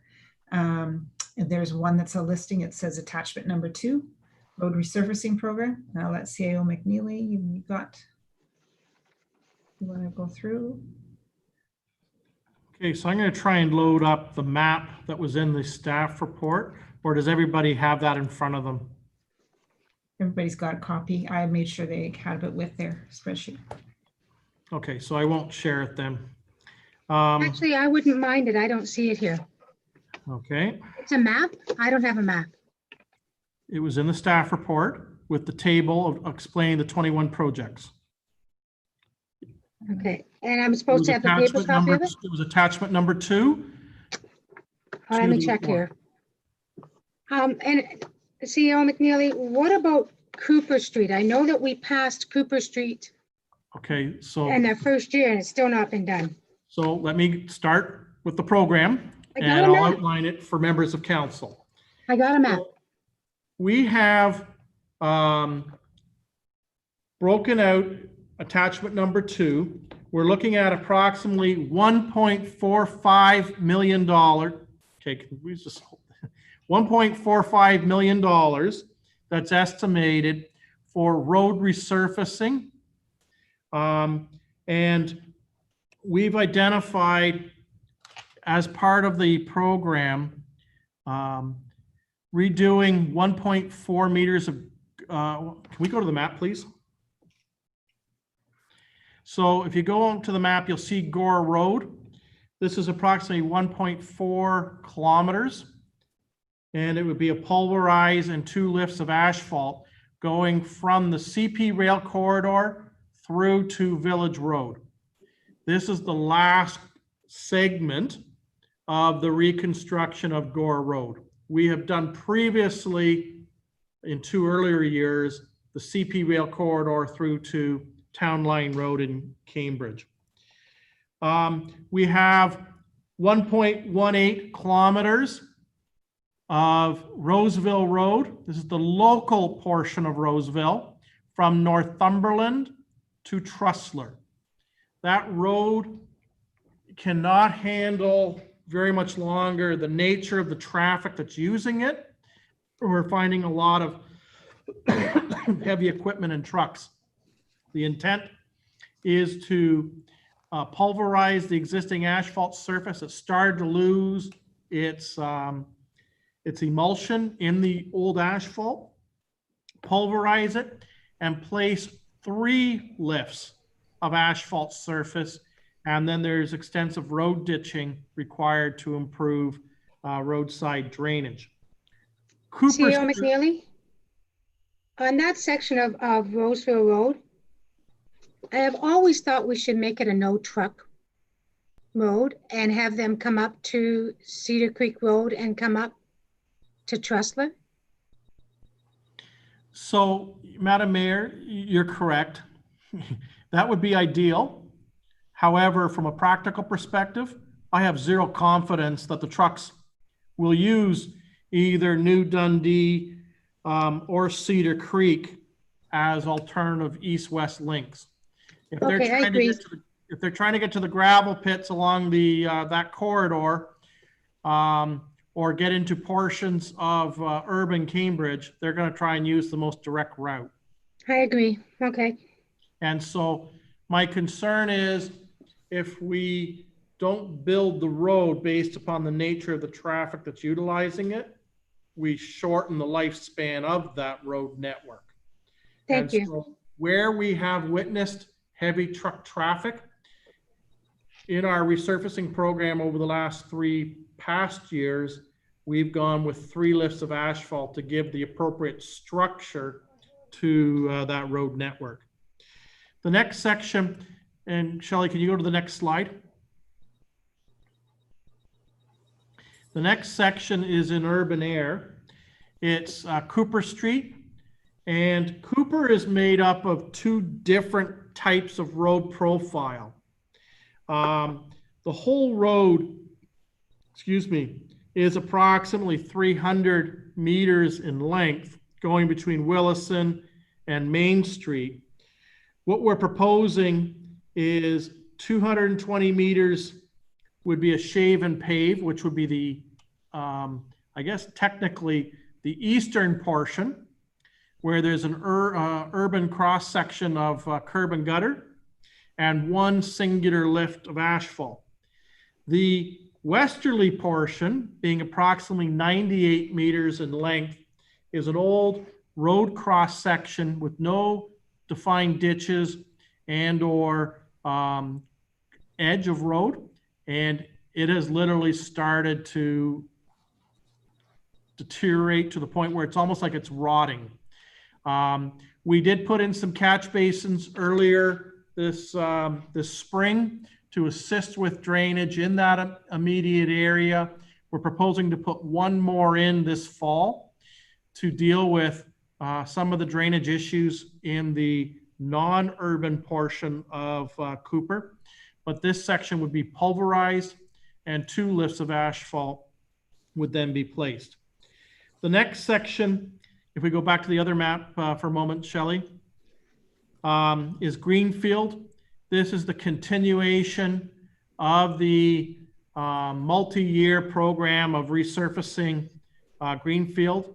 This would go where we left off, just the other side of the Reedsville intersection, and go approximately 1.4 kilometers easterly. And this would be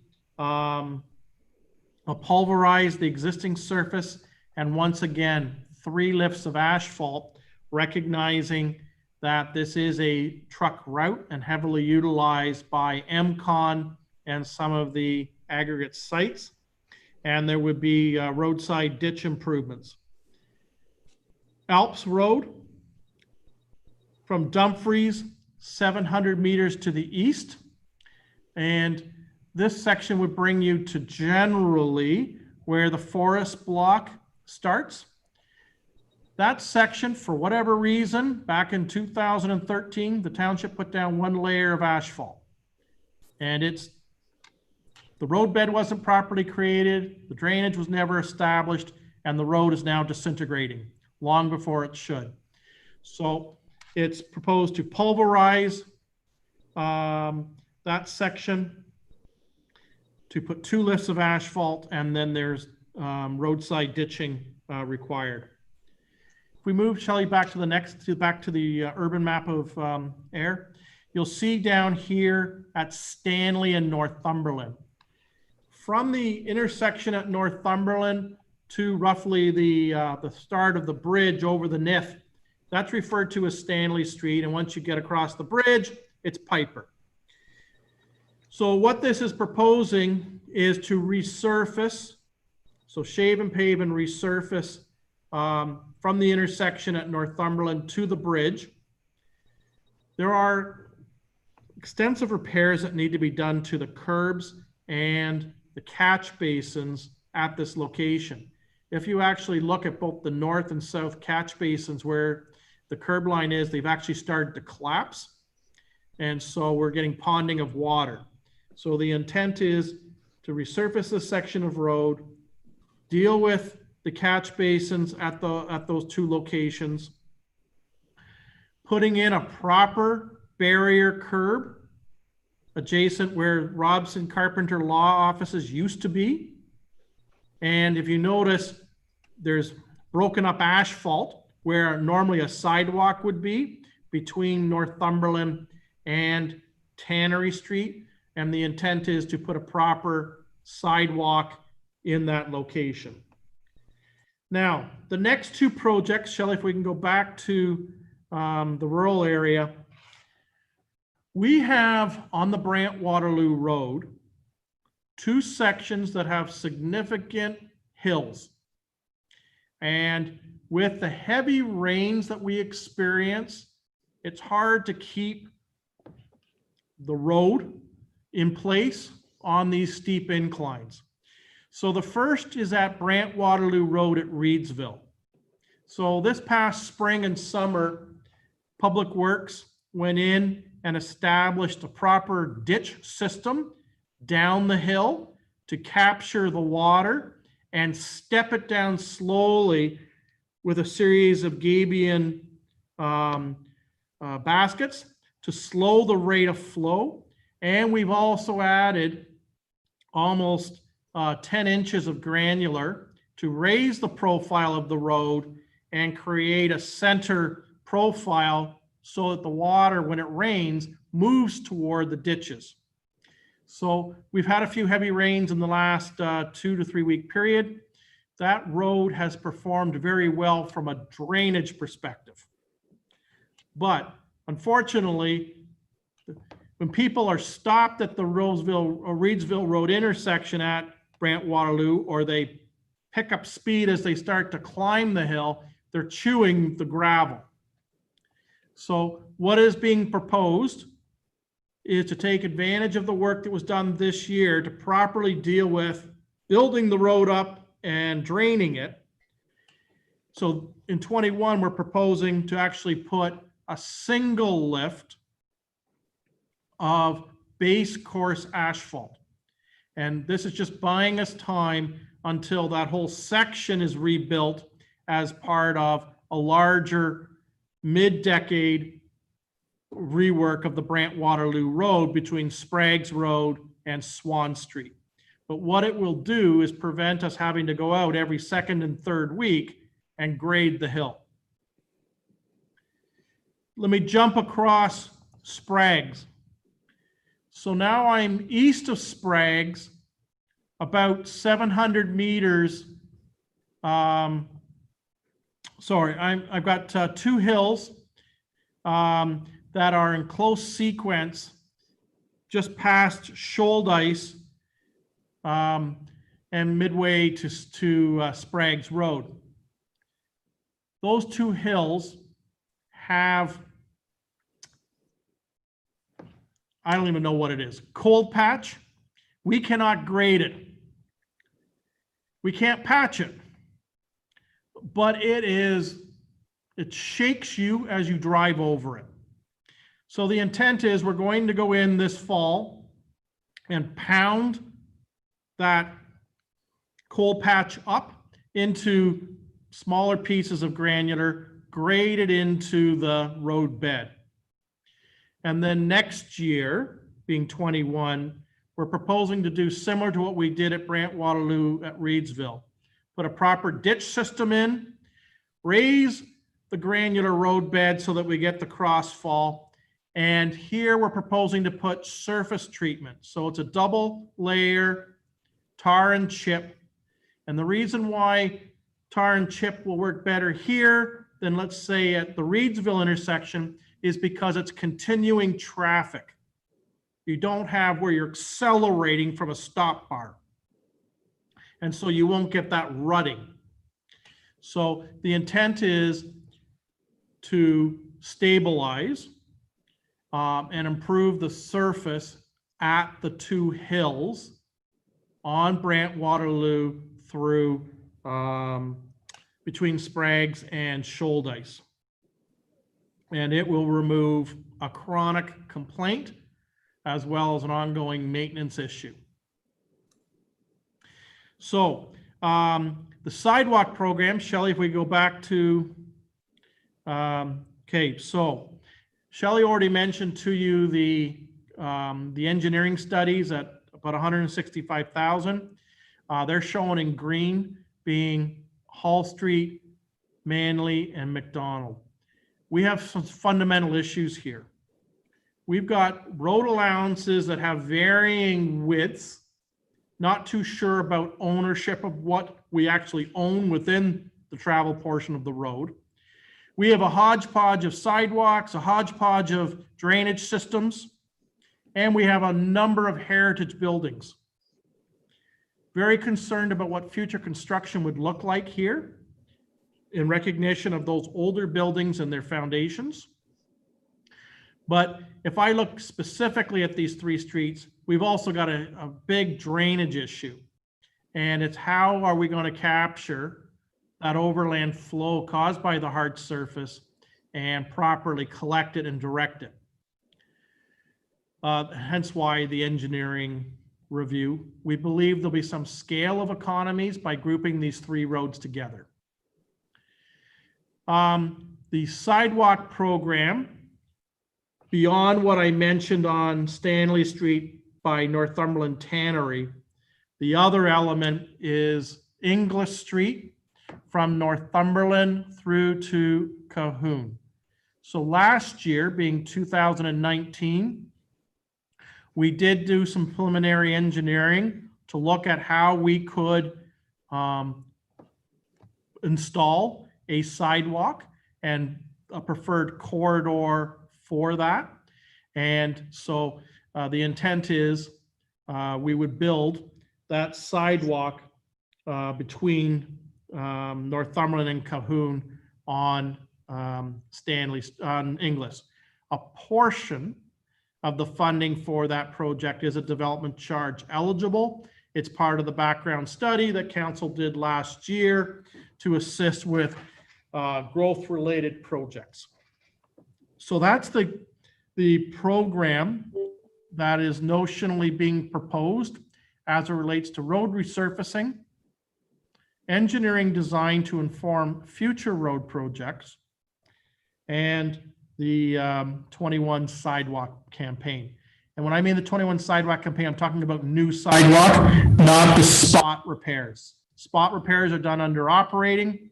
New sidewalks or extensive networks are done through the capital campaign.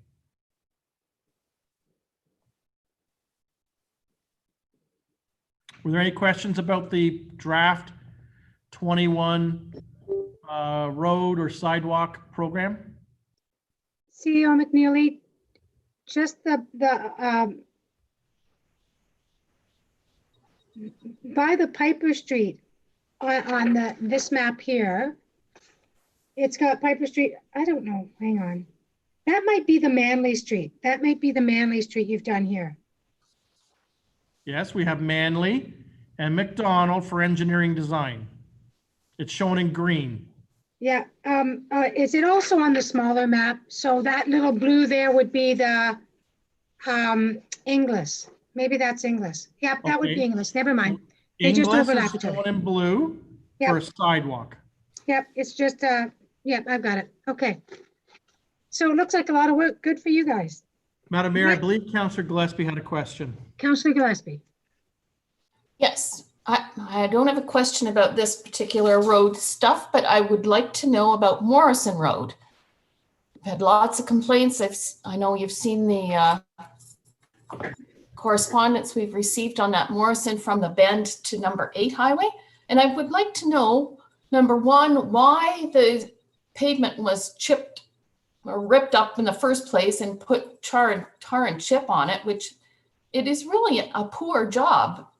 And there's gravel that's not been taken off. I know you're intending to do that next week, but it's been there for over a month. People are complaining. I want to know if we can get money in the budget next year to repave that section and fix this problem. It's definitely a problem. It's a lot worse than it ever was before. And I can understand why these people are complaining. Now So, it's Madam Mayor- kind of like a washboard now at the corner. So Madam Mayor, through you to Councillor Gillespie, if I may. Yes. The township back in 2013 placed a singular lift of asphalt of insufficient thickness on an unprepared roadbed. That asphalt surface was deteriorating to the point where it was breaking up. So what was proposed in 2019, because that's when the project was originally scheduled, but because of the wet fall, it got carried over into 2020, was to pulverize the asphalt, incorporate that into the roadbed, build up the roadbed, and then place a tar and surface treatment for the entire 2.1 kilometer length of Morrison Road between Branchton and Highway 8. I've been out on that road now every week since the project was done in early part of July. So have I. And the road is coming together very nicely. On the straightaway, the gravel is firm. The tar has set. At the curve, because it's a 90-degree curve and it's not what a normal drive alignment would be for two-way traffic, as we've discussed, that loose fines have migrated to the edge. And we now have had the contractor out. They say that that corner now is firm enough that we can run the power sweep and remove those extra fines. That means we also don't lose the warranty on this road because the contractor has said that now that work can proceed. There is no dust emitting from that road anymore. I was on there as recently as Saturday.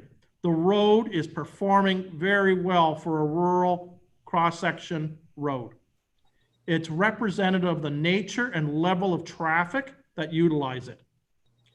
The cost to do that road, not including the improvements that the township made with respect to drainage and building up the road, but the actual cost to put the double layer surface treatment for the full 2.1 kilometers was roughly $105,000.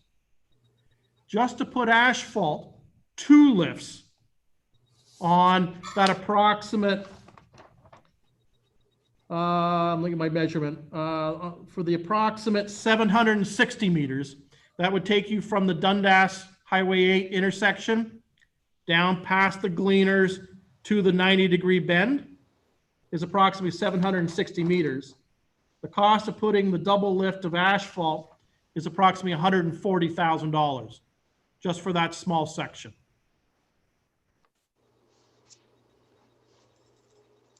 Well, I said, I don't know what to say because the residents are not happy, that's for sure. Perhaps once it gets swept, it might be better, but it needs to be swept the whole length because up by the Gleaners and up towards the corners, it's all gravel at the edges of that road too. It's not just the corner, so. Councillor Cressy, can you oversee this for the next little while? Bring it back again mid to end of September when some of this work has been done to clean it up. And also review it again in spring. We had a really hard time with the NDCC parking lot and what it looked like. And we were really disappointed. A year later, I'm quite pleased with how it turned out. So I'm asking that you keep an eye on it. Don't let this go yet. If it's an issue and you really want to push it, that is your right. But I'm asking you just to give it time, if that's okay.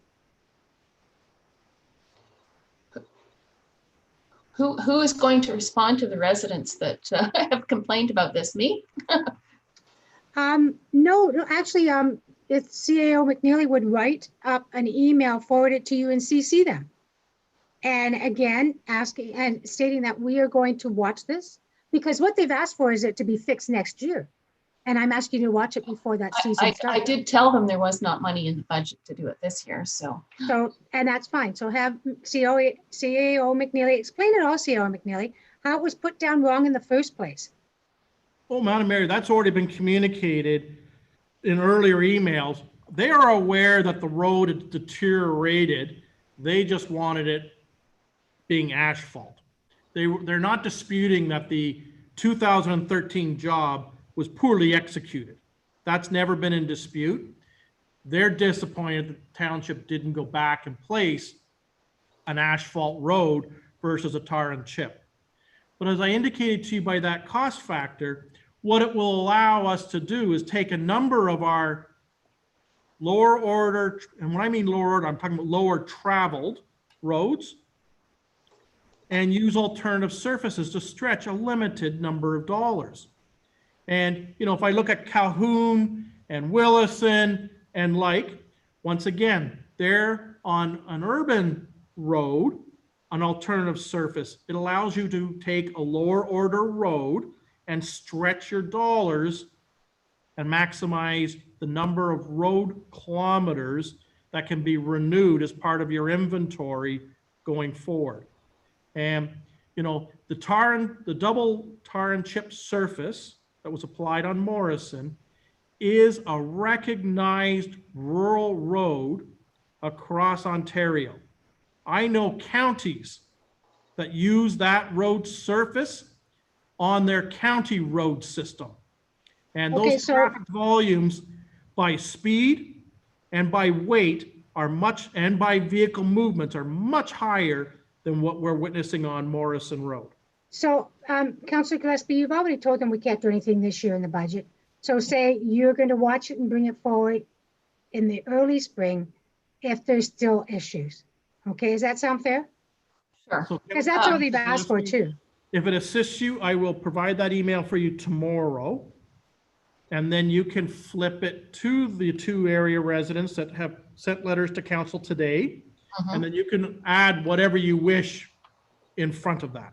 All right, fine. What about gravel trucks that are traveling on that road? Should there be gravel trucks on there? Should there be gravel trucks anywhere? But that was causing the big dust problem at the start. So right, and you know, as I said, the road is firmed up. The fines have moved out. Yeah, and there is no dust today. There is a little bit. We did build up that road by 6 inches to give the road bed better integrity. I mean, ideally, yeah, I wouldn't like to see gravel trucks on it, but the frequency of the trucks is not as great as it is on some of our other rural roads. We also have a farmer who has extensive land holdings across Ward 4 and into Puslinch that has heavy equipment. Once again, that's just the reality of farming now through these large acreages. Okay, so ladies and gentlemen, I've got to pull us back to the meeting. Councilor McCreary, you had something to say. Is it something in regards to this or? Yes, I'm just looking at, I don't know if we're at this point yet, but I was looking at the development charges being in the red down at the bottom. And it actually looks like most of it is really caused by the paving of the Brant-Waterloo Road when we get out to later years, 2029, 2030. So it basically means it's unfunded. It's just unfunded. How are we going to deal with that? So it's not that it's not unfunded. It shows that the development charge public works road account doesn't have sufficient funds to do the aggressive road building program that's outlined.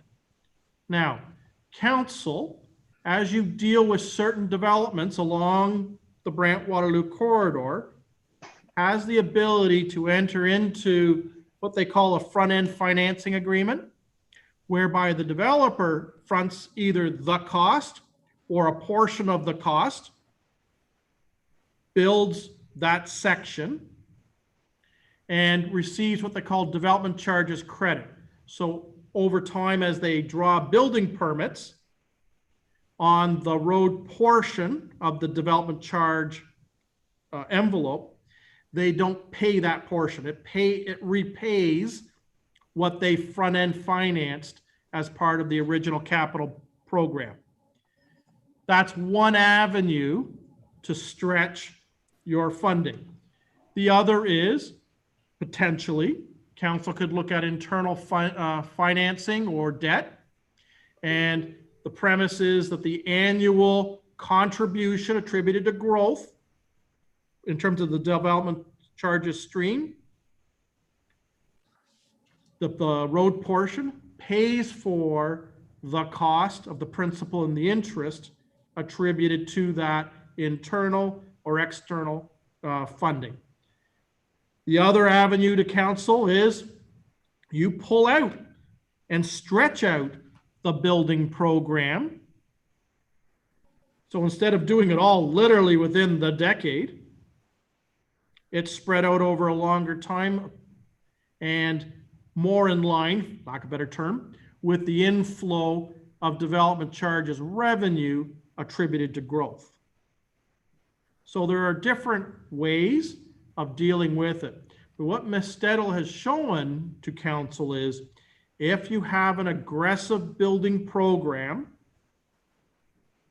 and you want to do it in that 10-year window, the revenue attributed to what we've modeled as cash flow coming out of annual development charges payments for the road portion will not be sufficient to cover that aggressive road building campaign, given the length and the nature of the work required to do Brant-Waterloo and Reedsville Road between Spraggs and Trustler, and Reedsville from Brant-Waterloo up to Wrigley. I mean, that's an extensive linear length of road.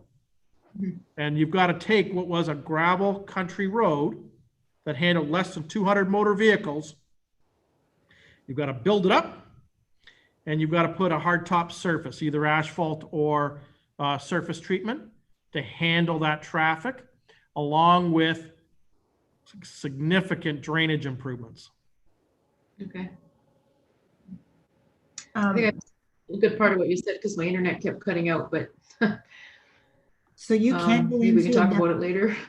You can go into a deficit with your development charges and borrow against it. Now, there also is the intent is that you will have more money in development charges as we go beyond the 10 years, because some of the growth is actually extended out that far.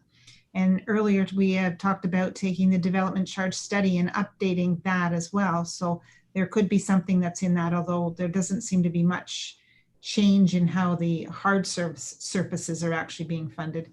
And there's one more item that's we actually changed it on the infrastructure last year to get it to fit within, and that is the Footbridge Road reconstruction. The major reconstruction that was originally estimated was downgraded into this 10-year capital plan. So I think it was almost $1.7 million is what the plan was, is what we actually had applied for. But one of the things we talked about with that is that if there's more funding in the future for bridges with the federal government, we would take a look at bringing that project back in. But it's actually outside of the scope of the 10 years. So that is infrastructure. I need to keep moving because otherwise we might be as late as last night. So I will move to facilities because this is another big one and there's some items here. So this is what I was earlier talking about. We start with the facilities with the fire. We've actually moved the renovation for the office admin out a year. That is because we had talked about with some changes in staff that we wouldn't actually need the requirement for the office renovations until 2022. The public works facilities is another major item that we have changed. So in the February report that we did, the plan, there was approximately $1.1 million in facility funding for the public works building, which buildings as they currently stand as they are. And even those $1.1 million in improvements were only to replace some of the structures that were there. They weren't to make any kind of improvements. So staff are recommending that there be 2 phases for improving the public works facility and basically going to 2 different footprints for the buildings. So the current, I'm sorry, I get the addresses wrong. I believe that the current one is 1171, 1168. Okay, so basically council's got a couple of options. Right now you have a surplus building being the old township municipal office. As you know, it's been on the marketplace now for almost 2 years.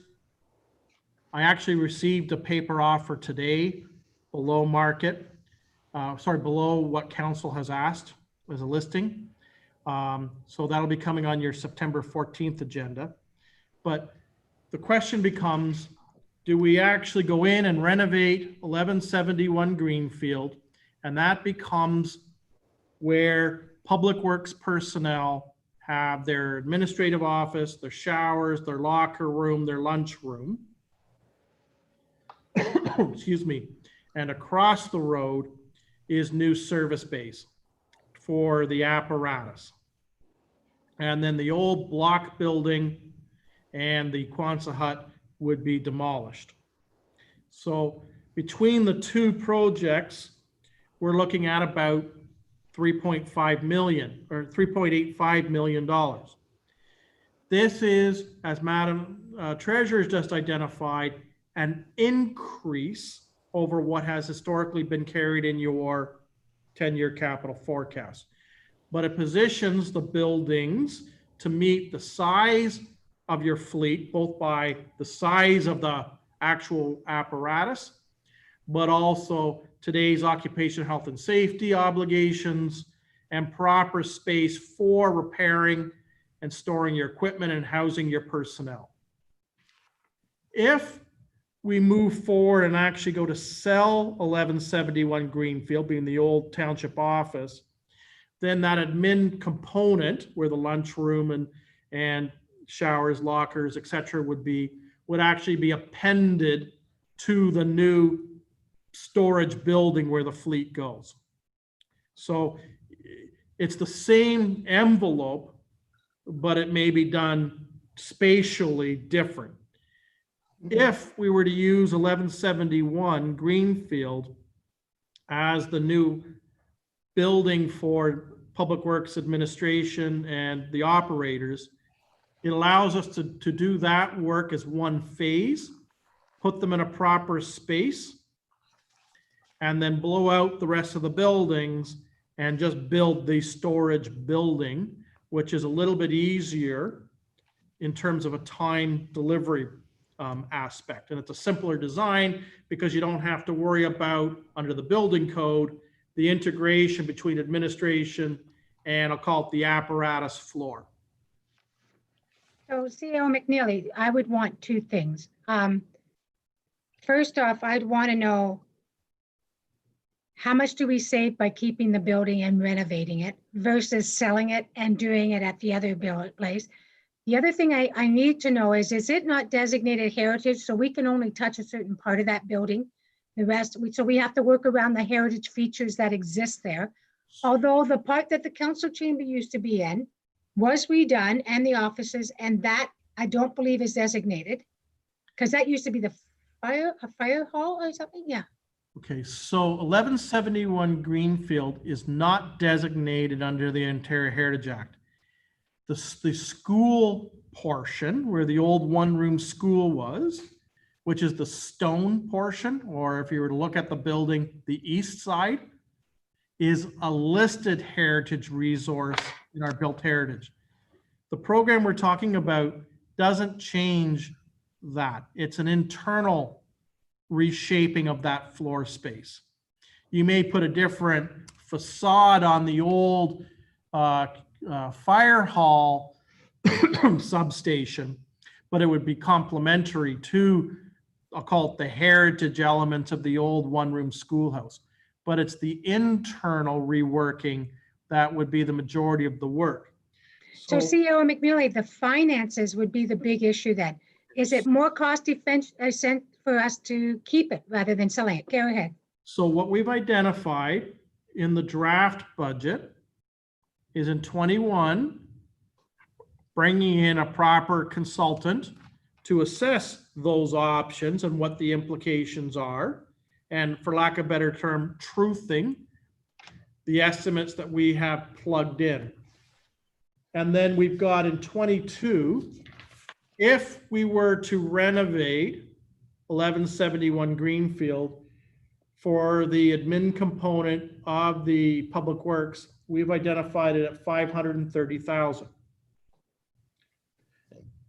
In 23, we've shown at approximately 3.2 million, which would be the apparatus bays for the fleet and the removal of those existing buildings that currently house the fleet.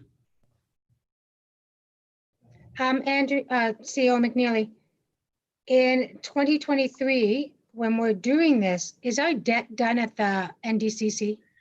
No, our current debt repayment, and Madam Treasurer has got a continuum page at the end of her presentation.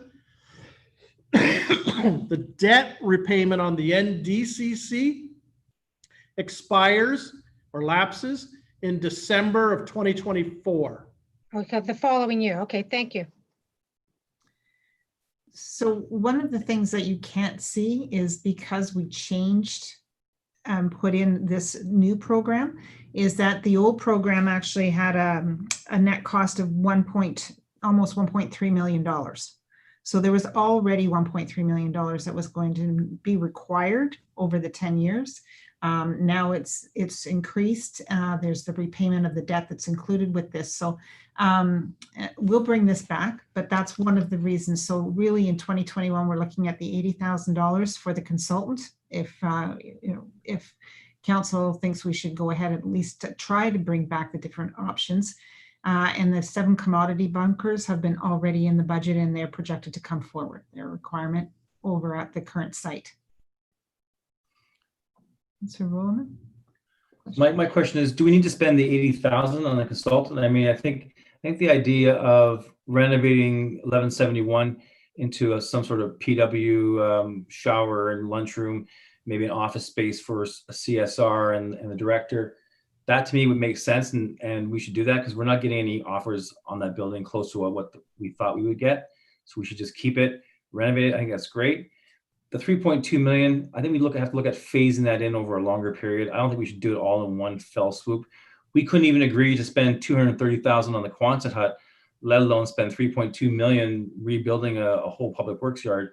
Maybe we need to look at breaking it down into smaller pieces.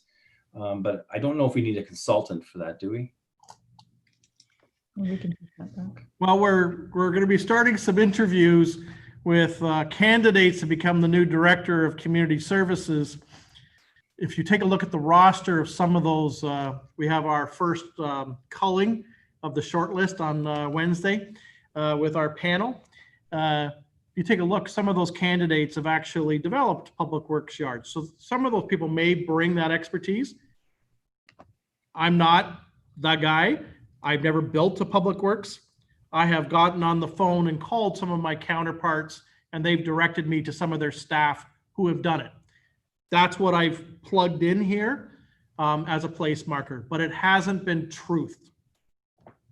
I have to tend to agree. It may be more economical to keep the old township office and meet the needs that way. And I like the idea of a CSR working with the director out there. And because let's assume that we're not gonna get what we asked for. Okay, so it's gonna come under. It's gonna cost us way more to build that structure across the road. So I'm leaning towards your way, but we'll wait and let things fall into place. Can we leave it in a 10-year forecast and wait and see what happens with our new hire and see what they bring back then? This is just tentative right now. So, and can we phase it? Can we phase the 3 million out a couple years? Can it be phased? So what was captured in the building program was largely the removal of the Quonset hut in the block building. That's where the fleet, for the most part, is stored. So it was the removals of those, the building of the new, I'll call it fleet building, and the fuel handling. Because the fuel handling is in a spot that takes up very valuable real estate in terms of circulation of the fleet as it moves through the yard. And it's a buried system, which today ideally shouldn't be done. We've had it checked. The system is working. It's not leaking. We have our TSSA stamp again. We've been doing it each year now for the last few years because I'm nervous about buried tanks. But we've got our certification again for 2020. And so, you know, it's the fuel handling, the demolitions, and the building of I'll call it the complex. So what's not included in there is the actual sand salt dome, because we do still have some life left in it. That's the element not included. I was going to say just a highlight here, it's going to be around 3.8 something. We're looking at funding it over debt at 4% over 20 years. What kind of rate ballpark would you think that would be?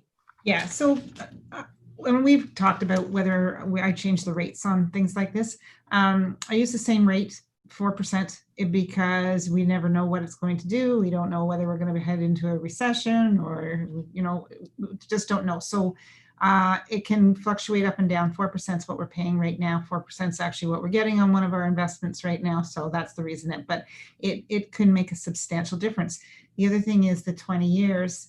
It could be for some, I use 20 years for all of the projects, but depending on what they are. So when we get to the municipal complex, we could talk about that actually being 30 years, depending on what the lifespan is. So I've just used those as estimates so that I can kind of get an idea as to what the annual repayment would be.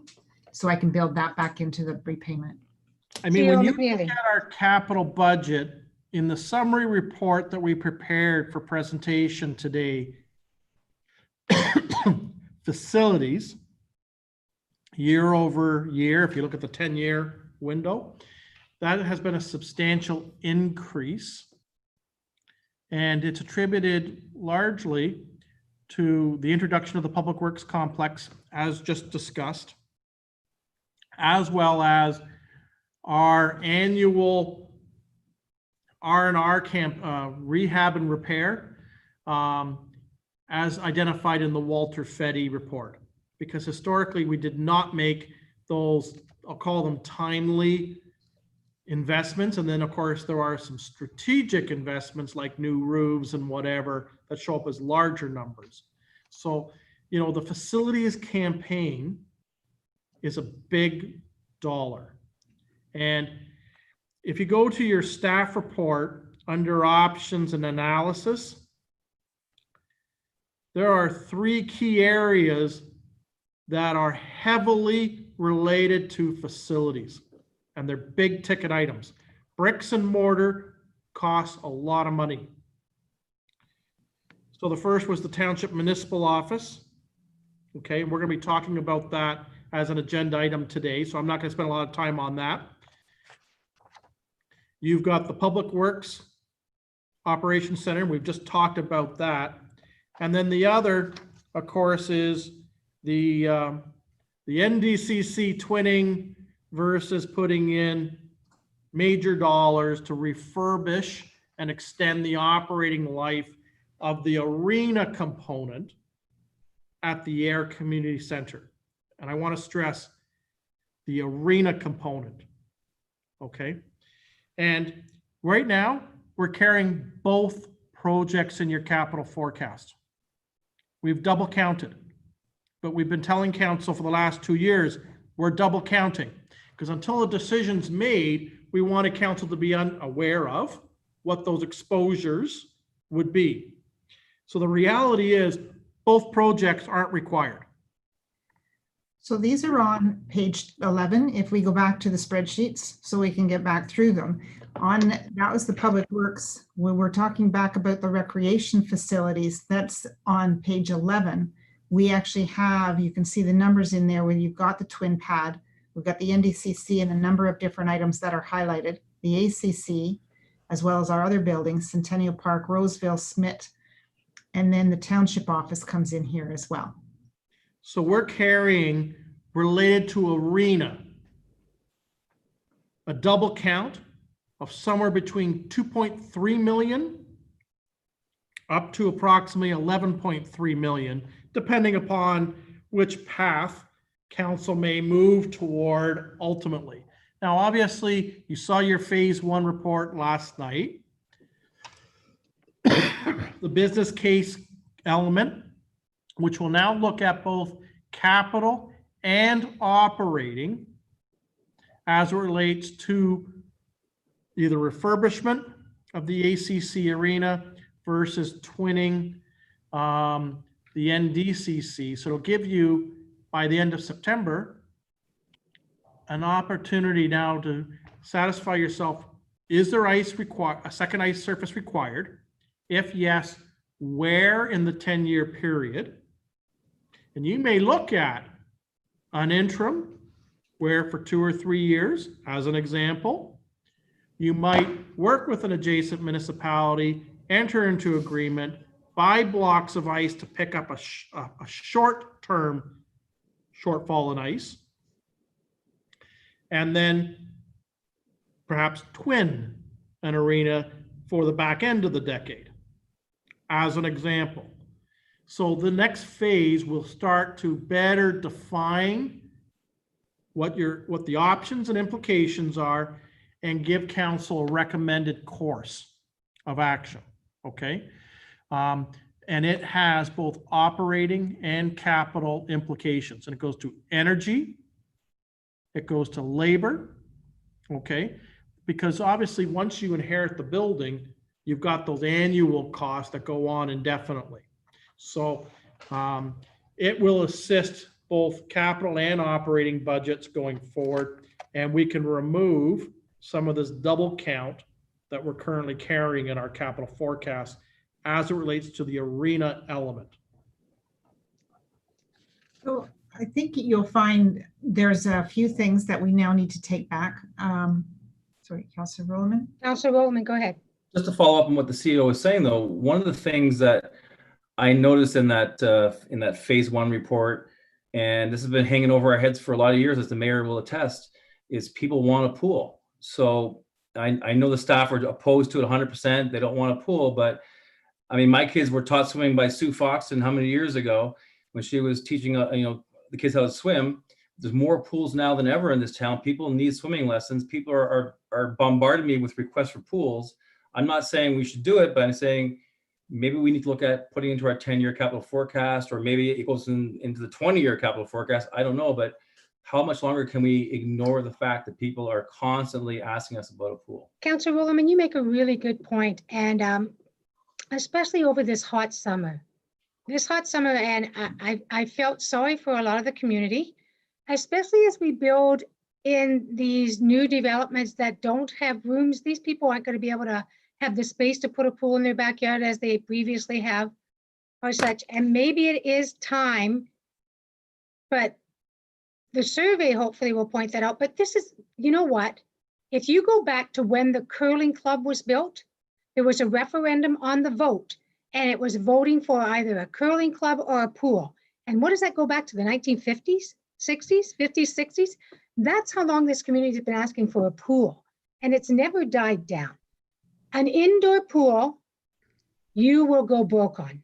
I can guarantee you. I'm an aquatic director, and going back 40 years, a pool ran at a $300,000 deficit a year. And then if you attach it to a complex, the mold and the rust is phenomenal. Now, Wilmot said, oh, they dealt with it and they put the track in between and everything else. I went in there the other day, the rust on the upstairs panels, you can really see. Even though the distance between them is significant, it's still there. I would probably never put a pool with an arena, but I would consider it putting it in a higher populated area, such as an outdoor pool at Schmidt Park, or somewhere in that area where we've got a higher density. Not everybody can afford pools there, and we have a greater child population. So I'm not against this. CEO McNeely. So Madam Mayor, a couple of things. Council, as part of your corporate strategic plan, one of your goals, and it was for 21, was to look at, for lack of a better term, entering into agreements with adjacent municipalities for higher order recreational facilities. So that's where you might, once again, buy capacity in somebody's bricks and mortar, and then make that available through memberships or equivalent back to those members of the community that wish to leverage that opportunity. The other is, and we just talked a moment ago about the Leisure Services Master Plan. One thing it would do is it would make, obviously, analysis of indoor and outdoor recreation and leisure space, what you have and what you need going forward based upon growth, the composition of that growth, and I'll call them the gaps in service. It may have informed what, first of all, is there truly a demonstrated need for a pool? And then what that would look like in terms of a priority and a timetable. I would caution you against an outdoor pool, only because you really only get 8 to 10 weeks of use. I've had discussions with my counterpart in Brant County. Brant does not have an indoor pool. Brant is not proposing to build an indoor pool in their next 10-year period. They're a community of 35,000 today. They're looking at, obviously, what's available in adjacent Brantford and the unused capacity that's available in that facility or facilities. They do have an outdoor pool. It costs them $3.2 million, and they use it for less than 10 weeks a year. If it rains hard or if there's lightning, the pool's closed and it's closed out for the day. If it's a cool summer, people don't go to it for obvious reasons. This year, I bet it was busy, but they generally lose on that around 45 to 50,000 a year on the outdoor pool. That's awesome. That is awesome. When you consider staff and chemicals and maintenance, that's really good. But that's almost 1% tax, and that's not the cost to build it, and it's not the cost to keep it up, because now you got your annual contribution on top of that. Okay, what they were looking at was their revenue, and they were heavily reliant on their federal funding for their student population to run the lifeguards. Okay. Okay, so where I'm going is, we don't have any information related to an aquatics element. I know it was referenced in the 2008 study when this complex, being the NDCC, was being proposed. At that point in time, the consultant of the day didn't believe that it was appropriate to incorporate it into the NDCC as we know it. Now, 10 plus years has come by, more growth is projected. I don't know what the future landscape is. But the other scenario is maybe if there's a need, you approach a third-party provider, such as the Y. I have been involved in programs where partnerships were developed with the Y. They work on a typical funding model of they put up 1/3 through their capital campaign. They look for 1/3 from the municipality, and they look for 1/3 through fundraising initiatives. And they own it and they operate it.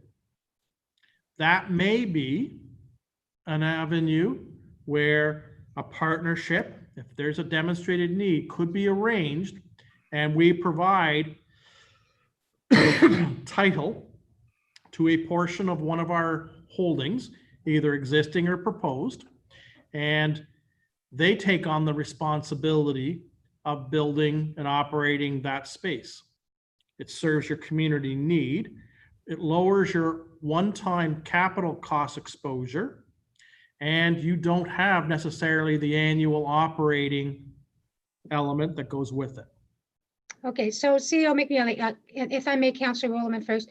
I'm still pushing for a pool. I think we've always had a pool against something else. And it's always been against a winter sport, curling or hockey. What I'm suggesting is that we put it out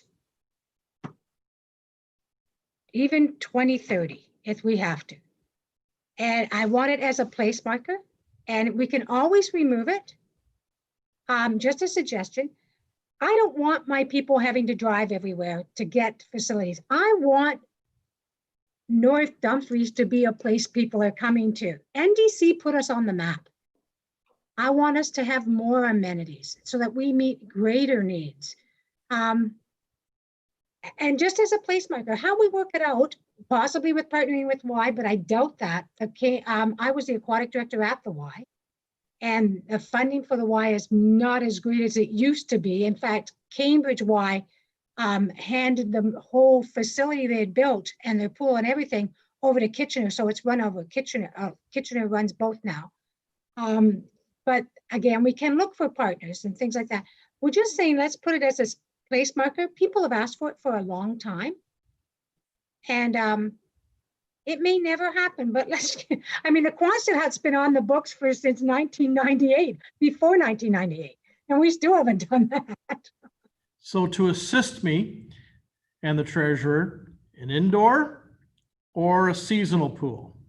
I'm still going seasonal. What do you guys think? I mean, a $50,000 a year operating cost is nothing. An indoor pool, you're looking at $300,000 to $500,000 operating cost a year. Councillor Roman. I think an indoor pool is the way to go. I think a lot of people are asking me about swimming lessons. They're asking me about, we're not a hockey family. What else do you have in this town? A lot of people want a pool. And the number of backyard pools that you see in this community really, to me, confirms the fact that people want to swim. If you're committed to putting in an expensive pool that you can use for 2 months, then surely you're prepared to swim the rest of the year. And I think swimmers want to swim in January. They want to swim in February. My daughter was, full disclosure, she was a Cambridge Aquajet. She swam competitive for a lot of years, and she swims right now at the outdoor pool in Kitchener. But in the wintertime, she swims whatever indoor pool she can find. So I know there's a lot of people that want to swim, and I personally prefer to have a year-round pool. Councillor Osner. I don't disagree with any of the above. We revisit this every year. I honestly don't think this is something they'd be putting in right now. I think this is something we can maybe revisit in a year or two, and maybe add it to the capital forecast at that time. I have no problems with that because we're moving it out so far anyways. I'm just getting a little nervous about this wish list, especially with this number we're talking about, and public works buildings and showers and like, I mean, that's a pretty big wish list. We could put the pool in the ACC and the boards could be the side of the pool. We'll just put a splash pad in there. We'll have an indoor splash pad over here. Indoor splash pad.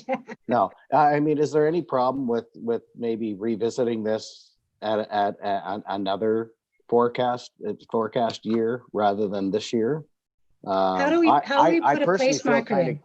I personally feel guilty adding all this stuff in right now with the current conditions and the way the economy is right now. Well, it doesn't have to be in for this year, and it is a 10-year forecast. So if it is an item that we need to take a look at and consider and find out whether or not it is affordable, just like some of these other ones, then we probably need to do that. One of the other thing is CAO McNeely talked about some of our candidates. We probably have some candidates that could take a look at that for the new Director of Community Services position that might be able to get some information background for us on this item as well, so that it can inform whether or not it's affordable, because there is two components to it. The capital, it's not just building it, it's maintaining it. It's the operational costs, and that is huge. Councillor Rosner. I'd like to see the population growth before we start talking about all this icing on the cake thing.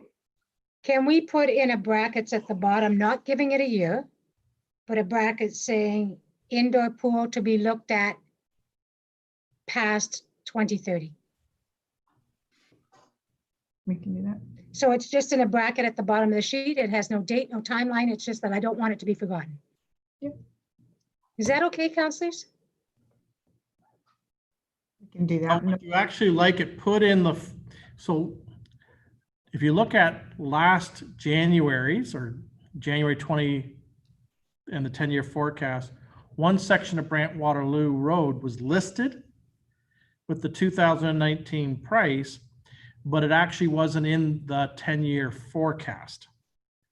And then 2030, being the draft that you have in front of you, it now shows up. So it was an acknowledgement, for lack of a better term, that that section had to be done. We had costed it out in 2019. We had carried it in the development charges bylaw, but it actually didn't factor into the 10-year forecast for that iterative version. So it shows as a place marker. It gives you a representative cost in the present term, but it doesn't actually influence the 10-year forecast as a deliverable project. CEO McNeely, under development charges, it became one of the soft items. How do you fund for a soft item now? So the problem that we have is certainly a portion of the new build, if council goes that way, whether it be indoor or outdoor, would be eligible for development charges. What I can't tell you is what would that ratio be? Okay, in other words, for sake of argument, is it a 50-50 split? 50% benefiting existing community and 50% being future growth. That's where, the Leisure Services Master Plan would tell us, is it truly a need? And if yes, what is it? And when would it be projected as a deliverable? Then you've got, for lack of a term, credibility to carry it as a DC eligible project, and you're collecting money from the growth that's occurring to pay for that future project. Okay, And right now, we've got that gap. Councilor Roman. So as much as I understand what he's saying, I mean, we're comfortable carrying a $12 million second ice pad, but we need to send a signal to the people in this town who aren't hockey families that we also are considering other options, such as a pool. I don't see what the difference is about carrying a pool in our budget or carrying in a $12 million second pad. Let's put both of them in there and then see which one works out. I mean, we might as well start costing it. The community wants it. We know it's coming. And how many people have come up to you and said, we're not a hockey family. What else does this town have? This town is going to grow. I don't know if I agree with all the things in that phase one that we read yesterday about how everyone's gonna keep on playing hockey forever and ever and ever. Hockey is declining across the rest of Canada, except for in air, but people want other things. And I think we need to think about that seriously. And I think maybe putting in the pool is something we should seriously consider in the next 10 years. Councillor Ossner and then Councillor McCreary. I agree with what Councillor Councillor Rowland. Ossner was next. Councillor Ossner was, go ahead, Councillor Ossner. It's okay. So as for a pool, can we add, like, if we're talking about a deliverable for 2031, can we add it in next year in a 10-year forecast? That's question number one. And comment number one would be indoor versus outdoor. I believe an indoor pool is the best way to go, because a lot of people that have pools are going to be swimming in their own backyard in the summer, but during the winter, that's when the residents that aren't into hockey, or there's no baseball, or what, they're not really into winter sports. I think the usage would increase during the winter.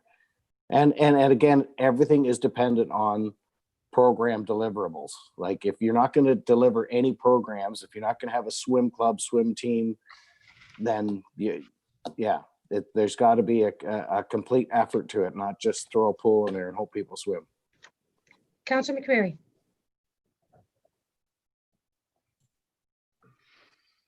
I just wanted to say that I think that we need to show taxpayers that we're considering everybody's interests. In the report that was done, the phase one report, it was mentioned that 1 out of 3 children are involved in ice sports. But what about the other 2? There's 2 out of 3 that are not. And I don't think it should be considered a done deal that we are automatically going to put in a second ice surface. Maybe we should be putting in the indoor pool and providing services to a wide variety of residents. It might not be the perfect answer for the hockey community, but we do have to consider that we have other people with other interests, and they're all taxpayers. I have to agree. So it's how we put it in. Councillor Ossner is suggesting that we put it in a 2031 type scenario. Councillor Rowland, I think I heard you suggesting that we put it in the 2026 area with the double ice pad, or a year after, or whatever. So what are we thinking about? And I just wanted to make it a note so that we don't ever lose this, and that over the next couple of years, we see where we can actually fit it in. So what are the thoughts here? Councillor Gillespie, what do you think? I would likely use the pools in Cambridge, so, I think an indoor pool is the way to go if you're going to put a pool in, because you'd certainly get well, more. I figured that indoor is the way we're going. So, yes. But how do you think we should put it in on this 10-year forecast? Or are we talking like a 12-year forecast? Well, I would think you put it in as a marker. Okay, so we'll put it in as I a have no marker. problems moving things out, so I would say if you want to put it in 2027, then you can just keep moving it out a little further. So, but if you have it in as a date, then taxpayers will know that we're thinking of it. I say we seem to be able to move things out fairly easily. I think. So guys, if the twin pad is in 2026, could we possibly look for it in 2028 or 2029? So here, I would recommend that you take a look at the bottom of the spreadsheet where there's red. Yes. That's debt. Yes. So I mean, we definitely, it sounds like there's enough discussion that we need further information on this, just like we do with the twin pad, just like we do with the ACC. So we will definitely add it, and we'll come up with an estimate and throw a number in. But like I said, we may have some staff that might be able to assist us, give us a bit more information as to getting us some reasonable numbers on these. Okay, so I hope you guys will do that. Going back to the red marker below, use Energy Plus to repay debt. So you're talking our dividends? Well, any money that we get in from Energy Plus, that's not, right now we're using just any fund any money that's coming from Energy Plus. We just put into one fund. We don't differentiate between the dividends and the interest. Okay, but you're not talking about giving up our interest, our note. No, this is, Okay, I just wanted to clarify that. We're not giving up the note. We're just going to do profits from Energy Plus. so the intent is the way that this is assuming that our Energy Plus revenues will continue in perpetuity. It's not to use any one lump sum out of anything from Energy Plus at any one point in time. So that's why things are financed and we use the money from Energy Plus to repay the debt. That's the background basics on how this has been built. And things change, but that's but because we do have that money that's been built up over time. The also part of the premise with the long-term capital is that we actually use the Energy Plus money to fund facilities and the next parks and trails that we're going to get to. So we use it to fund those types. We use the aggregates to fund the infrastructure, and we try not to mix which reserve we're using for which things, so that we can at least kind of differentiate where the money's coming from. The aggregates in particular need to be used, I believe, for infrastructure. So if it's all right with you, I'm going to try and work through this because we've been here for a while and we've got to get through the rest of the Just one item that council needs to understand, that Energy Plus dividend and promissory note annual payment, Ms. Dettel just reinforced, we're utilizing the sum to pay for the debenture or some of these big ticket items related to facilities. That means we're reducing the exposure of that having to be funded or financed through annual taxation. Because the premise is with these new facilities, there's going to be increased operating. And that's what would be picked up through the annual taxation, not the debt payment. So the Energy Plus money sort of flows through, and the bricks and mortar campaign and its long-term payout is self-funded. So when you take a look at this facility, this particular page, so we just talked about Public Works and the debt on it. There's a few highlighted items that we've got debt for on this particular page, and that is the township offices and the twin pad. And so if we have to add in the pool, that will probably end up having to be funded from debt at this point in time. So I'm going to keep moving so we can get to, because we also have a full presentation on regards to the town hall at the end of the finishing this up. So we're on the next page, page 12. Oh, Councilor McCreary. Yes, I've just got a request for an item on page 11. The Ice House renovation phase 1. Back in July council meeting, council passed a motion that said that we would direct staff to include in the 10-year capital forecast within the next 1 to 5 years the funds that are necessary for advancement of option 2. And staff have done that because they have put the $140,000 in, but like that's $125,000, but it's been put in the 5th year. And I think it would be much better for the management of that project if it would be phased in 5 years at $25,000 each. And I've got like 3 reasons for that. First of all, it's much better to spread things out rather than have the big gob of money coming in at once. So we're smoothing out the tax base. And also by doing that, having that money available over the 5-year period, we can reduce the overall cost of the project because we will have funds available to apply for grants. And typically capital grants do not pay 100% of the cost. Usually it's a cost sharing arrangement where it's sort of a 50-50 deal. So we need to have funds that are set aside that are ready to go. So if something comes up and you have like say a month or whatever, or 3 months to apply for it, at least you've got the money set aside in the reserve account so you can make the application. And as well, the whole idea with this ice house was to phase the renovations in over time. So we need to have the funding matching the phase renovations. You do it in stages over the course of a number of years. So I think it'd be far better for the management of the project and reducing the overall cost of the project if we went $25,000 a year over 5 years. Councillors, other thoughts? Other councillors? Councillor Roman, then Councillor Austin.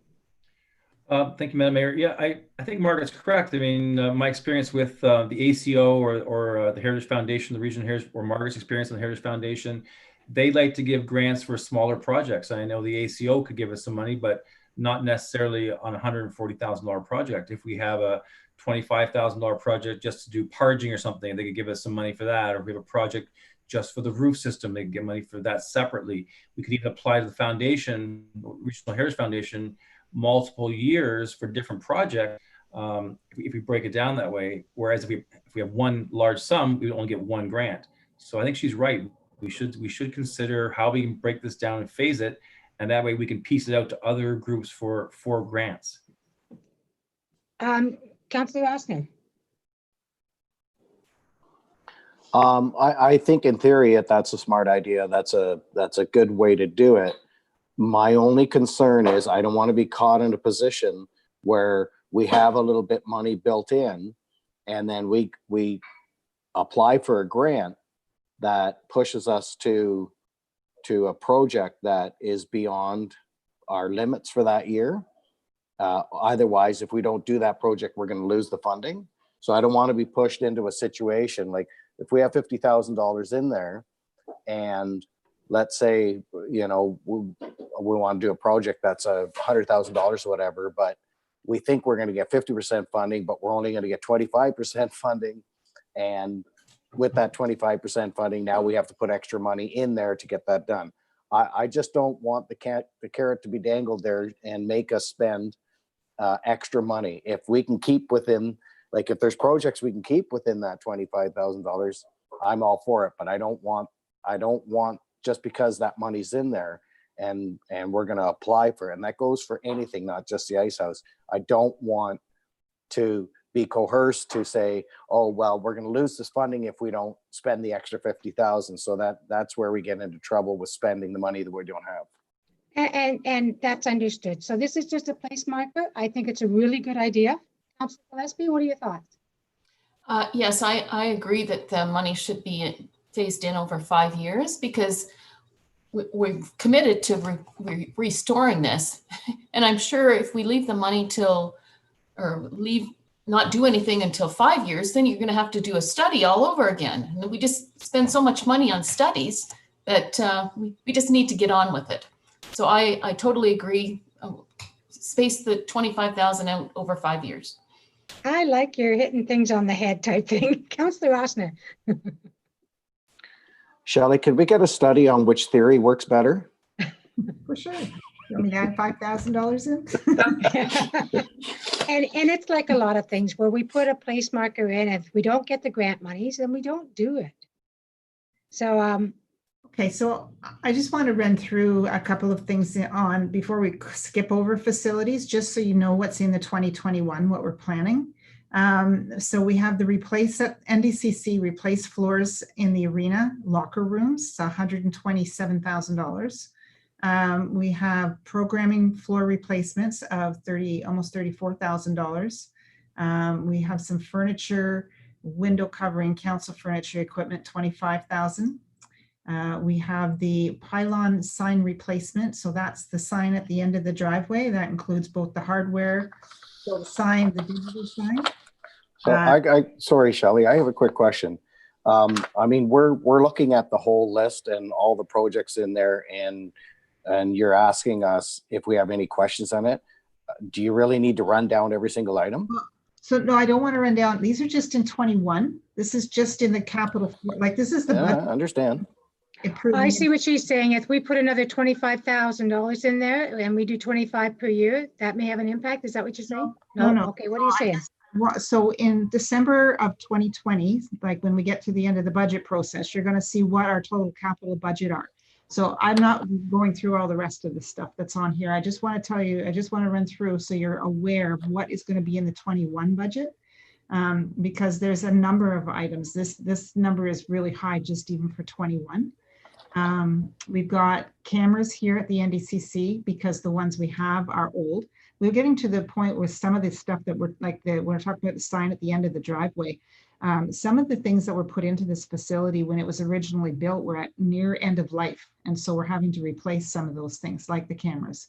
Then the other thing is with the Callan Park, the irrigation system, that's been moved up a bit. So we're asking that we actually have some money to take a look at it. This is trying to reuse the gray water. Remember, we had put money into applied for a grant for a while ago. Well, we've actually taken the two projects and moved them together. So we put some money in for potentially for a study, or a design of that system so that we can properly know exactly how much it's going to cost and if it can be done. So that's something we may end up when we get to the end of the day and we find out that taxes are going to be too high, we might not go ahead and do that study, but the design. Let me see, and then we've got the office, township office project, and again, Victoria Park, the gazebo. And then we've got some other projects in here that we've talked about that we've made application for grants for. So going over to next page, page 12, the parks and trails. The play structure replacement, that's an ongoing that we're doing each year. We've got the tennis court, which again, we've made the application for. Replacement of field lights at Smith Park, that's again an application we put in. $11,000 for park furniture, $32,000 for the design of a parkette. And so that's all that we have in for 2021 for the parks, the trails and enhancements. But they will all feed into what the budget is that you're going to see in December. So that's why I just wanted to make you aware of what we've got in here. So at the end of the day, because we've got pretty much everything is either funded by a reserve or funded by grants, within the parks and trails, the net cost in the budget is only $11,000. So if we can't find a grant or if we can't use a reserve, then we're probably not going to be going forward with the project. So on page 13, this was a schedule that was in before. It's an accumulation of all of the reserve balances that have come forward from all of the other pages. Not every single reserve is in here, but it gives you an overall view as to what our reserves look like. So if you take a look at the top half of the page with the fleet, software, the infrastructure, and the facility reserves, you'll see if we're just talking about where our reserves are for those, they're basically they fund themselves. There's very little red, and the red, when you see a negative number, you'll see that another year in the future, it's actually coming back out and comes back into the black. So for those types of smaller pieces of capital, we actually are able to fund. It's when we get into the larger items that we start getting into, we have to either have a negative with the public works development charges, or we have to do a loan. So the bottom half of this, you'll see, I've done the Energy Plus reserve, I've done the building department reserve, the Parkland Trust, and development charges, because those are some of our big players where we're actually taking the money. So you can see the continuity. You can see the only one we get into the red with is that development charges, and that has to do specifically with the infrastructure. The new part of this spreadsheet is the debt at the bottom, and these numbers are just the principal. They do not include the interest, and you'll see where at the end of 2020, we have $1 million in debt right now. That's, in 2020 right now, that's our current. So as I haven't done a total on this because I know a number of these items might come out, and you'll see the declining balance up into 2024, that's the NDCC. So if we didn't have any further debt in 2025, we would be zero. But then we've got the new projects that we've started to add in, and that is the Public Works building, the ACC major repairs, the town hall, the twin pad, and then of course the negative development charges, which are being caused mostly by the Brant Waterloo Road. That's before we talk about adding in a pool or any other projects that may end up also be debt financed. But this is just so you can kind of get an idea. We are looking for some direction as to what we should be doing and how we're going to finance these things. We have the indication from our regular budgets is that, you know, you don't want to look at more than a 1 to 3% increase in the tax rates overall. So we've made sure that we try to fund reserves so that we keep the tax rate stable. It's the same level all the way across. And we're making application for every single grant that we can.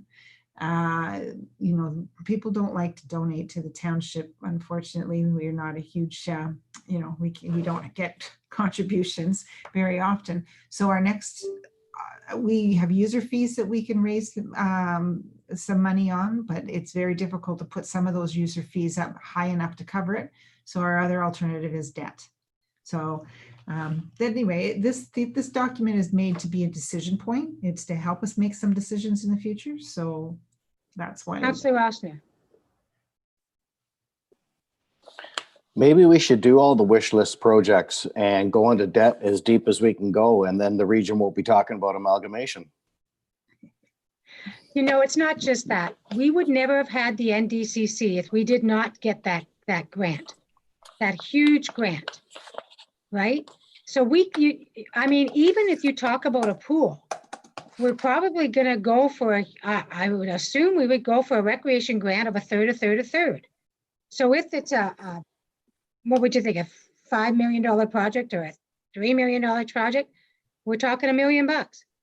If we go with the double ice pad, I am sure we're going to go for grants. I'm betting you $1 we're going to go for grants. CEO McNeely. Yeah. Madam Mayor, as Treasurer Stadol has identified, this gives you the snapshot across your various accounts and your reserves. What it demonstrates is a couple of things. One, the contributions that the previous council and the current council have made to your reserves allows you to largely have a funded 10-year capital program. Very few municipalities can actually look at a 10-year program and say, you know what, most of this is realistic and most of it we can fund if we continue our current, you know, mindset in terms of understanding our obligations and living within our abilities. That's important because it signals then when you do have a 10-year forecast that it's realistic. The other thing that this does is it obviously assists you when you have to make those hard decisions. You're not going to be able to be everything to all people. And there may be either capital or operating implications on one or more of those projects. And it may mean a project gets dropped, modified, or pushed out. But it's based on a snapshot of your big picture financial ability. And it's part of that analysis when you look at making some of those hard decisions. The other aspect is it shows where potentially you could look at some internal funding, or it does give you more credibility as you look for those potential targeted projects where senior level government assistance may be warranted. Now, one thing I do want to sort of temper, COVID has placed huge financial hardships on both our provincial and federal partners. I do believe there will be grant programs in the future. However, I believe they'll be very scoped and they'll be trying to focus on really leveraging growth or responding to changes in the economic landscape. So some of the programs that we may have enjoyed in the past may not be there in the future. They may be very, very focused. That said, it still gives you that business case as to where you want to direct those efforts to meet your challenges. So I look at this consolidated page 13, and it tells me a couple of things. Congratulations, Council. You've done a lot of hard work over the last 4.5 years, and it starts to show dividends because you've seen all of the projects, whether I'm looking at fleet or buildings or parks, whatever, and it's quite a robust list, and it's largely funded. You've got a few pressure points. Now you know where to focus your efforts and sharpen the pencil. So congratulations, Council. Your hard work is paying dividends. He's absolutely correct. I can tell you that if this is the regional sheet, it would be almost 90% red.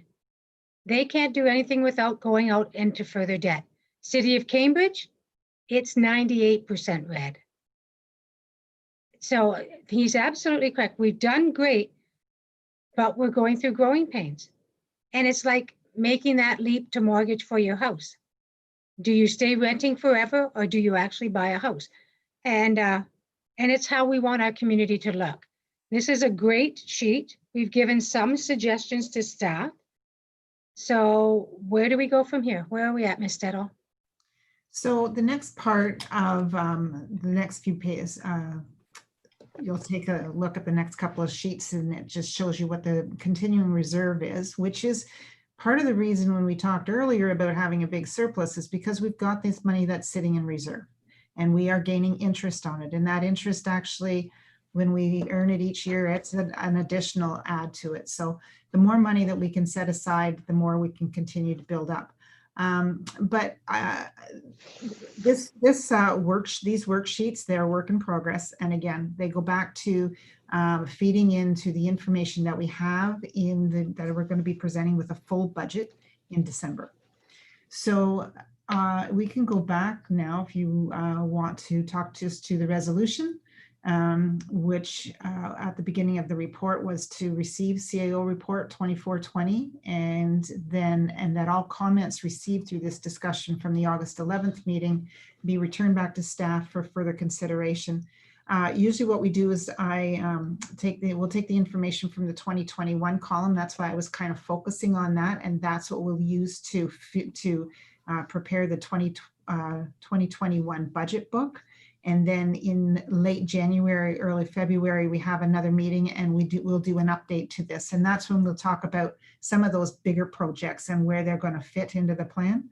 And so we'll have a revision again. So it's every 6 months we seem to do a cycle on this, and the more information that you can provide to us and the more input that council can give to us to make sure that we are on the right path, then we appreciate that. So are we ready for the resolution? Is there any other comments, staff? Councillor Rollerman. I only have one question. That's about the NDCC loan repayment. I know I've talked to the treasurer about this before, but it just seems to me that the rate going up to 4.95 is getting a little bit high, especially with the cost of money right now. There's no other mechanism that we have to refinance that with a different provider and pay off that debt and save that interest money. And I guess there's not, but that's kind of what I'm thinking. Yeah, sorry. I can take a look and see if there is anything that we can do. The problem with it is that people will not want to buy the debt because they don't want to pay that price either. And the people that are receiving the interest on the other side that have actually funded the debt, they don't want to give up that 4.95%. So that's usually why you're kind of locked in with a debenture. I'll see. The other thing is, I believe under the Municipal Act, the way that we have to be financed through the Region of Waterloo, and they financed it, and this was the financing that was recommended. So I don't know if they can get something else. I can ask. It's not the amount of money that we're paying on this is the amount of money that we're receiving on our investment. The percentage value is the same. So, but I will see if there's something further that I can do, because even if I could just finance through our banking institution, then, you know, that might get us better rate. Yeah. And I was always told that we had to finance through the region. The lower tier has to borrow from the upper tier on their borrowing practice. That's, I'm not sure if that's true through the entire Municipal Act, but I believe that that is how the Region of Waterloo is set up. I don't know that that's the same across the province, because I've seen it in other municipalities. Oh, right, yeah, but we fall under the Region of Waterloo Act. and the Region Waterloo Act says it, so we're pretty tied. And CEO McNeely's nodding. Go ahead. It's specific to Waterloo Region. Yeah, we're tied to them, whether we like it or not. And our debt has to be through them. Any other comments? I believe we're ready for the resolution, please, clerk. Sure. So moved by Councillor Osner, seconded by Councillor McCreary, that CAO report number 24-2020 be received for the purposes of information, and that all comments received through the discussion at the August 11th Committee of the Whole meeting be returned to staff for further consideration as part of the continuing development of the 2021 budget and the associated 10-year 2021 to 2030 capital forecast. Mayor Foxton, your vote on that? Yes. Councillor Rollman? Yes. Councillor Osner? Yes. Councillor McCreary? Yes. Councillor Gillespie? Yes. That's carried. Just a side note, I'm not going to go from our meeting to regional council. They've finally adjourned. They started at 8:30 this morning. They finally adjourned. We have Municipal Civic Center. I believe, Andrew, this is yours. Well, thank you, Madam Mayor. There was a circulated report with an attachment looking at space needs and allocation. So if it's all right with council, I do have a presentation. So I'm going to share a couple of key slides. And what I'm really trying to get from council is I want you to start thinking about what does a municipal building look like. And I'm going to bring another report on the 14th of September, but this is meant to start provoking some discussion and getting you to start thinking about some key questions so that when the report comes back in September, council can actually, with some confidence, start probing deeper. Okay, so I'm going to share my screen.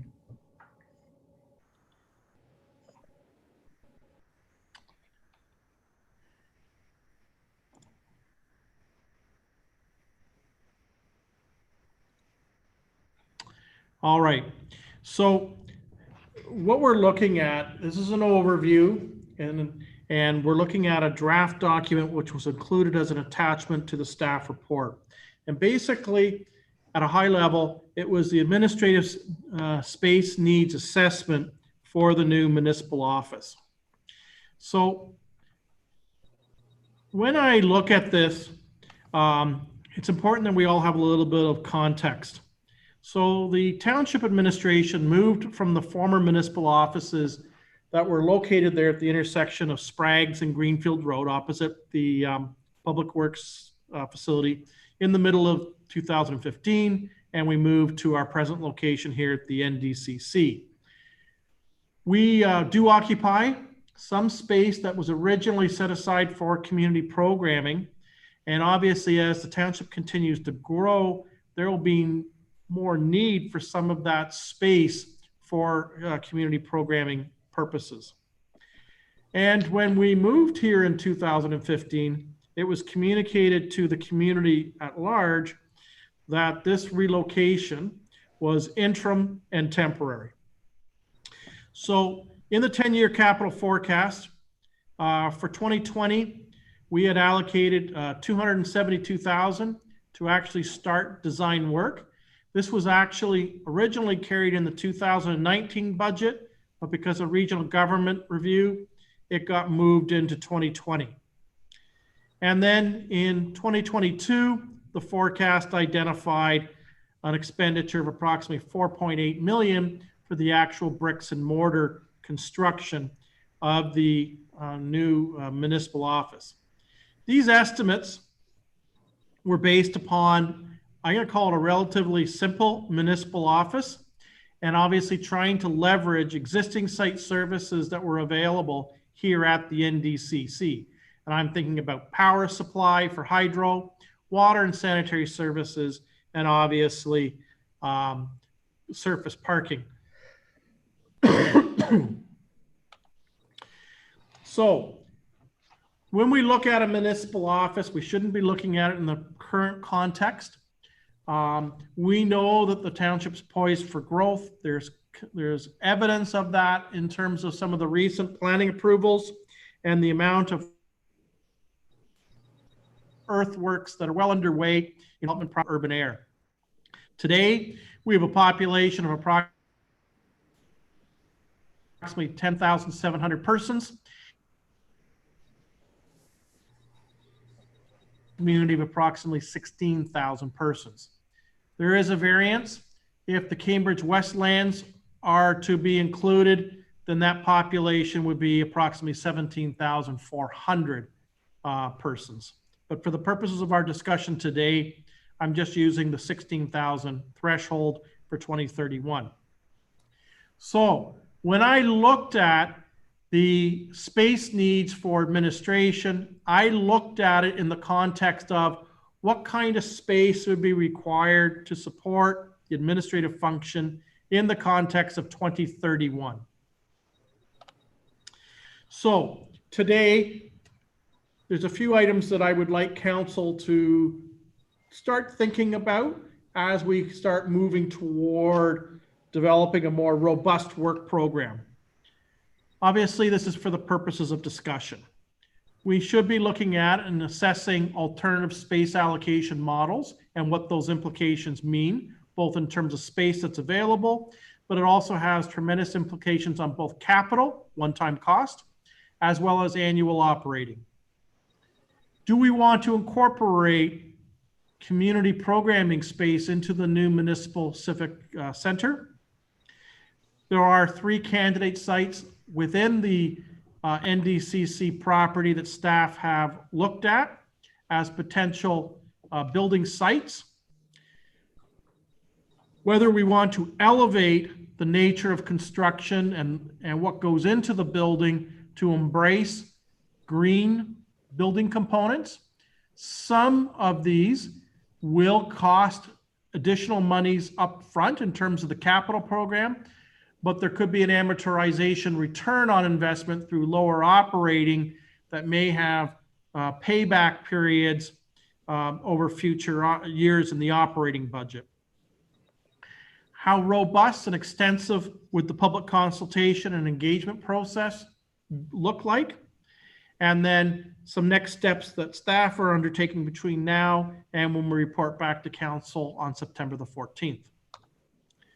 So there are some core principles that have been put into the space allocation and the notional design of the municipal office.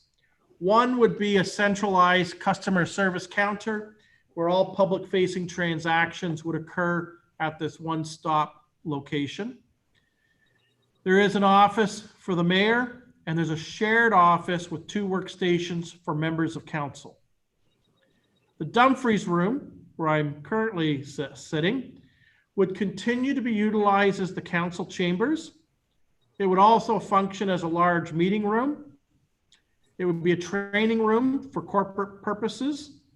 And for the unscheduled and open hours, either through the business day or in the evenings and weekends, the Dumfries room would then be available for programming by external user groups as a conference room. We have limited the amount of offices within the building, and they are proposed for the directors or staff that either deal with sensitive material and or have high frequency of internal staff meetings.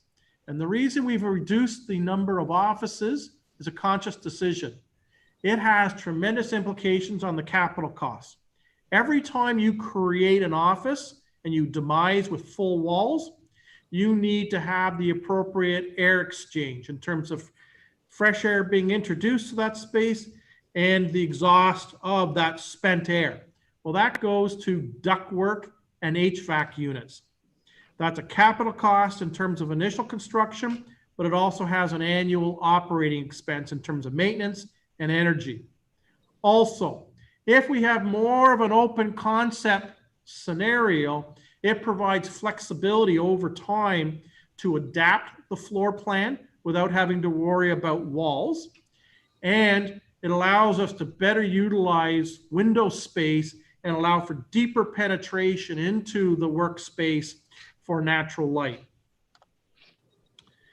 The majority of the work areas for the administrative staff are designed as workstations with centralized hydro, data, and telephone cabling dropped from the ceiling. Obviously, the intent is that we don't have those costs associated with the drywall and the office space, as I mentioned, but perhaps more importantly, as technology changes, as our work demands or the service areas in which we're responsible for evolve over time, and we need to reformat a floor plan, it can be done much cheaper because we don't have to deal with those encumbrances of walls and or the heating cooling system. We've identified 2 meeting rooms above and beyond the Dumfries room. The 2 rooms would be of 6 and 12 person capacity respectively. And then we've identified 3 breakout rooms, and they would be designed for 4 person each. These breakout rooms would assist where a member of the public came to a counter, and either because of the sensitive nature of the discussion or perhaps it requires a little bit more time to perhaps roll out drawings and have a discussion with a technical member of the staff. These breakout rooms will be available for those kinds of settings, but it would also serve the purpose, and we're witnessing it right now, we're going to continue to see some level of video conferencing go forward. It may not be the everyday occurrence as we've got right now, but it is going to be part of the mantra of business operations going forward. And so these breakout rooms can also be used, and I'll use the word a Zoom room. I've assumed that we're looking at a 2-story building, and I've done this for 2 reasons. One, efficient utilization of land, so that if council in the fullness of time needed more space for other buildings or building additions, you've got that land available. But also it allows us to introduce more natural light into the floor plan because of glazing. We've assumed, which is an industry norm, a 30% gross up for those common spaces or circulation areas that are typically attributed to office type building settings. So when I look at the space allocation modeling, the first thing that we did is we looked at, the summary of, under section 3.1, we looked at the existing and proposed staff allocations through to 2031. And so you see the different department areas, you see the positions and whether or not it currently exists or it's a future hire subject to further discussions and budget approvals in future years. And then it gives you an idea of what kind of workspace is being proposed, office versus a workstation. And it gives you different sizes for either those offices or those workstations. Now, included in this modeling is recreation, fire, and public works administration components. When you go to table 3.2, I've taken the square footages of all those different departments and listed them across the top. And then I've looked at the support space that's required sort of as the back of house so that, the space can work. If you were not, so what we've identified is that the recreation staff would occupy the administration wing presently at the NDCC next to the front entry, front foyer. And admin can fit within that existing footprint. That means you don't have that future capital cost in terms of building that square footage. It allows you to capitalize on your historic investment that was made in 2011. And it provides the flexibility such that when we grow our programming, leisure programming in the future, recreation has an outward face to those people that are walking into the recreational component of the NDCC. Public Works, we had a discussion earlier tonight about whether or not the administrative function of Public Works should migrate to some form of a renewed operations center, whether it's all consolidated at the current Public Works yard or it's split on either side of Greenfield Road between the admin and where the trucks are stored. But if I don't have to worry about that square footage being built here in the town hall, it obviously reduces the square footage dedicated then to Public Works admin because it's being dealt with elsewhere. And finally, the same applies to the fire department. We've identified in the 10-year period that we'd be looking at, obviously today we have a current full-time chief, but in time we'd be adding the deputy chief as a full-time position. Right now in our 10-year capital forecast, we're proposing to take the existing community hall at the fire station and renovating that space into the admin component. If we put it into town hall, obviously those dollars can be transferred to the capital campaign for the new town hall, and that administrative element would be added then to the town hall square footage allocation, and the fire hall truly would just become then fire suppression operations type center. These elements have tremendous implications on overall square footage because it goes to the footprint dedicated to those staff allocations, but also the 30% gross up in terms of the common space that's needed to support those envelopes. The other key variable would be the community elements. In the model, as an option, we've identified 2 strategic community areas. One is a dedicated display or programming room for the North Dumfries Heritage Preservation Society, and the other is a proper archival storage room where artifacts and materials can be properly stored and preserved in the longer term. The space for the display room would be roughly equivalent to the current fitness room at the NDCC, and the storage would be slightly larger than the current storeroom. There's a cost to build that, and obviously there's the extra space that would need to be added to the building to accommodate that extra footprint. The second community area is a multi-purpose programming room. So think of something that's about 15 to 18% larger in footprint than the current Dumfries room. That room, if properly designed, in theory could have a collapsible wall that either allows for one big room based on programming need, or it could be divided into 2 smaller programming rooms with this folding wall. The building could be designed such that it also opens to the foyer. So if you have a larger event, you can steal the foyer area of the municipal office and it becomes part of the circulation activity area. And if properly designed, we could have exterior doors that open to a courtyard on the other elevation. So it gives you 4 different programming scenarios depending upon the activity. And as I said, the footprint for that proposed multi-purpose programming room would be about 15 to 18% larger by size than the current Dumfries room.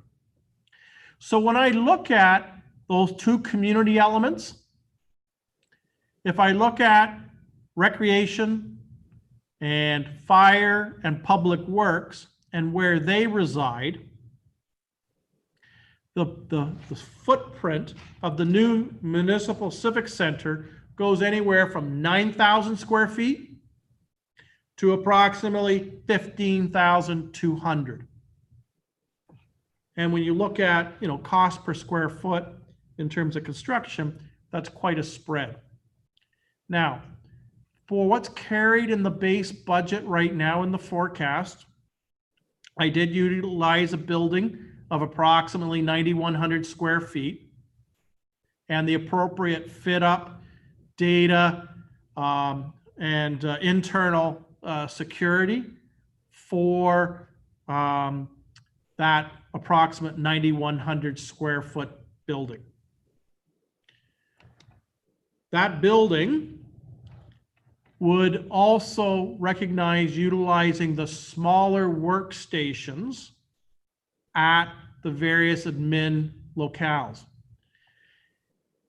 The smaller workstation is in part in recognition of the fact that we are largely now heavily leveraged in a digital environment and utilizing laptops or tablets. So the footprint that technology now uses in our workspace has tremendously reduced the dedicated work area to house staff to allow them to complete their various business functions. Now, each of these candidate sites that I included in the report, there were 3 types of building locations on the NDCC, and I'm going to show that map in a moment. They have different implications on the continued function of the NDCC during our construction period. You've got to remember, while we're building a new municipal office, all the activities, warm side, cold side of the NDCC, have to continue to operate. And depending upon which model we use, there could be implications on the cost of construction because you've got to safely and properly secure access into the building for the public. And that has cost implications in terms of perhaps interim corridors and the like, but it also affects the schedule in terms of weeks of construction as you try and negotiate around the public. When you look at those 3 options, option B, which would be a physical extension beyond the current foyer out into the parking lot to the south of the building as we know it today, would be the most disruptive because it impacts the front entry foyer area. Each of the 3 candidate sites, A, B, and C, do have implications as it relates to site servicing and ease of connections to hydro, water, and sanitary services. Obviously, you want to reduce your site servicing costs and leverage what's already been put in the ground. And the less we have to duplicate and or extend to service the new building site reduces the overall construction cost. Option A has the lowest expenditure in this regard. Options B and C have the larger building footprints because you've got to account for the connection or the connectivity with the existing NDCC. So if I look at option B, you're going to have to extend the front foyer out into the parking lot and have your new admin center off of that expanded foyer. You wouldn't normally need that larger foyer for the municipal office as designed, but when you're connecting it to the existing foyer, it does require additional square footage. Andrew, can I ask a quick question? So what square footage size were you looking at for A, B, and C? Ballpark. So, as I mentioned, I'm looking at the 9,000 square, roughly 9,100 square feet as my base. Okay. And council would then, if they wished, add a different components to that. Okay. So but the 3 of them, you don't have a set idea for? Because in A, you said that it's the lowest expenditure because, and that was for the lines coming into it, correct? Correct. Okay, thank you. So option C would have an atrium or some sort of building connection from the municipal office to the existing hall corridor outside of the seniors lounge and the North Dumfries room. So whatever the length of that new hallway extension, linking old and new construction, would be above and beyond the 9,100 square feet threshold and represents an additional cost in terms of the one-time capital to build it. And as I mentioned previously, I used option A to inform the 10-year capital forecast, as it is the lowest cost building to construct of the three scenarios. Option B would be the next cheaper after A. Option C, I apologize. Option C is the second cheapest. Option B, going out through the front foyer into the south parking lot, is the most expensive of the three options. And so this drawing shows option A being adjacent to the Langs Health Center. Its building line would not interfere with a twin pad arena if council were to utilize the field where the dog park is today, adjacent the existing bowl arena. Option A, however, if you were going to be looking at a pool, would occupy that space, and that would not be available for another building. So we'll call it an opportunity cost, whether it be some other government agency and or another building that has yet to be determined by council. If obviously we put the township office there, we lose the ability to use that pad. This would be a freestanding building and would not be attached to the NDCC, but obviously it would be adjacent to the NDCC. Option B represents an extension of a foyer out into the south parking lot. The foyer expansion would allow then access to both the Langs Health Center as well as the interior of the recreation portion of the building as we know it today. And then the admin portion would be built adjacent to that as one integrated build. Option C is generally where back in 2014, 2015, the former council was looking at the appropriateness of building a town hall at the west elevation next to the seniors lounge Dumfries room at the NDCC with a connecting link between the new build and the existing NDCC. While the arrangement of activities and space within the building addition are different from that time period, the general footprint in terms of its location would generally mirror what was discussed 6 years ago. So when I look at green building, the current budget does not account for the incorporation of an extensive array of energy efficient or alternative building design elements. And obviously, when you were looking at that, we're trying to reduce our carbon footprint. The current budget that's carried in the forecast does include energy efficient lighting, zone sensors. So if you're not in an area, the lights automatically turn off. If you walk into the area, the lights are triggered. And an automated building software that would vary the heating and cooling based on day of week, hour of day, and or it would influence the lighting intensity based upon the amount of sunlight that's entering the building, and or the heating cooling element coming through the natural glazing on the exterior walls. So the building automated software would control that environment, hopefully with the objective of lowering your overall heating, cooling, and hydro costs.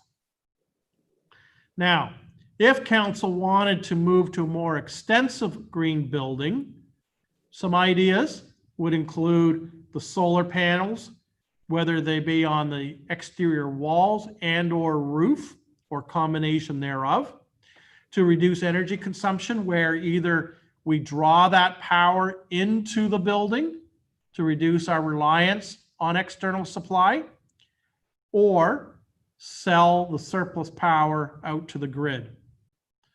The reuse of gray water to reduce our water consumption. There are opportunities to either use repurposed materials and or sustainable materials as either interior or exterior elements to the building.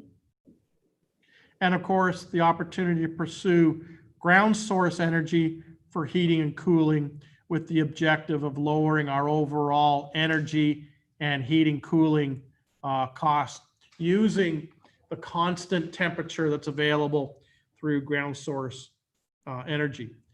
Each of these items has a larger upfront capital cost, and as part of any analysis, you'd have to look at what would the repayment opportunity be and how quickly is your return on investment realized through the annual operating going forward. So, public consultation and engagement.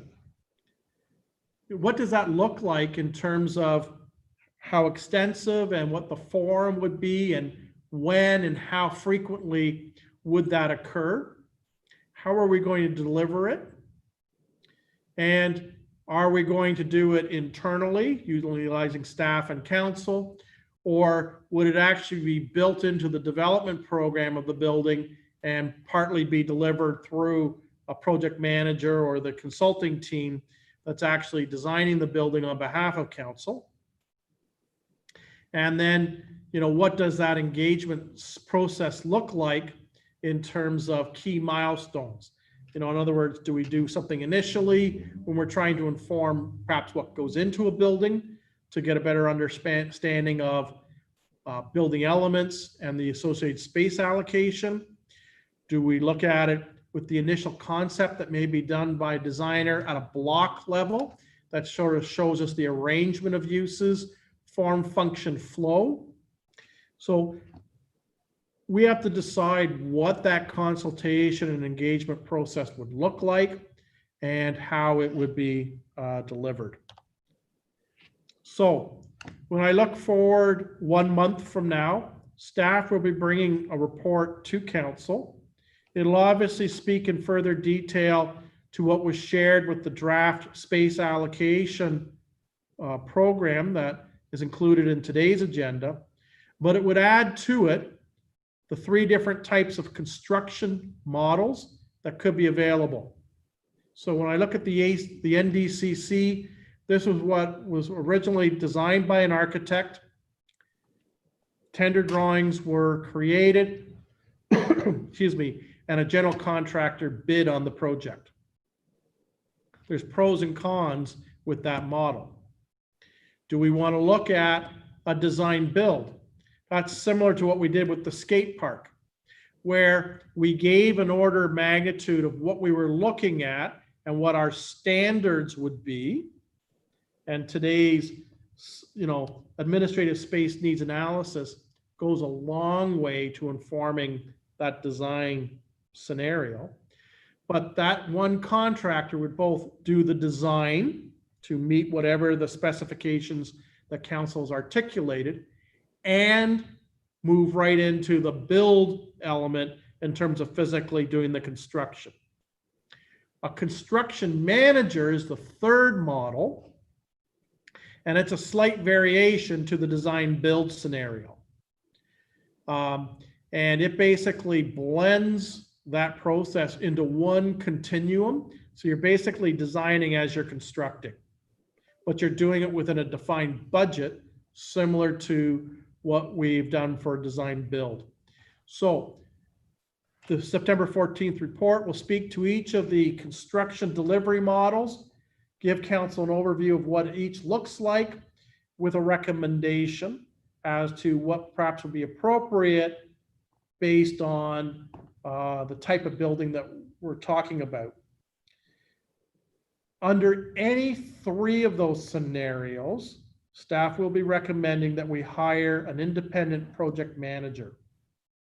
So this consultant would be basically the continuum for council to ensure that at each stage, the project's staying on budget, on time, and that the interests of the municipality throughout the stages are protected. Council will need to provide some directions to staff as to, what you want to see included in the building, including those community programming spaces I touched upon earlier. Staff is going to provide at a high level some of the pros and cons and how it influences budget and or business disruption at the NDCC for each of the three candidate sites. And then we need to talk about what that community engagement consultation program would look like. And to some element, that's tied to item number 2, which includes that community programming space. So I would suggest to you, the more community focused activities you build into the new building, the more robust and expansive you would want that community engagement and consultation program to look like. And finally, what a project timetable would look like. And to some extent, that links to item number 1, which is the construction delivery. So depending upon which model council ultimately wants to pursue will influence how long it takes from, developing drawings or plans through to potential occupancy.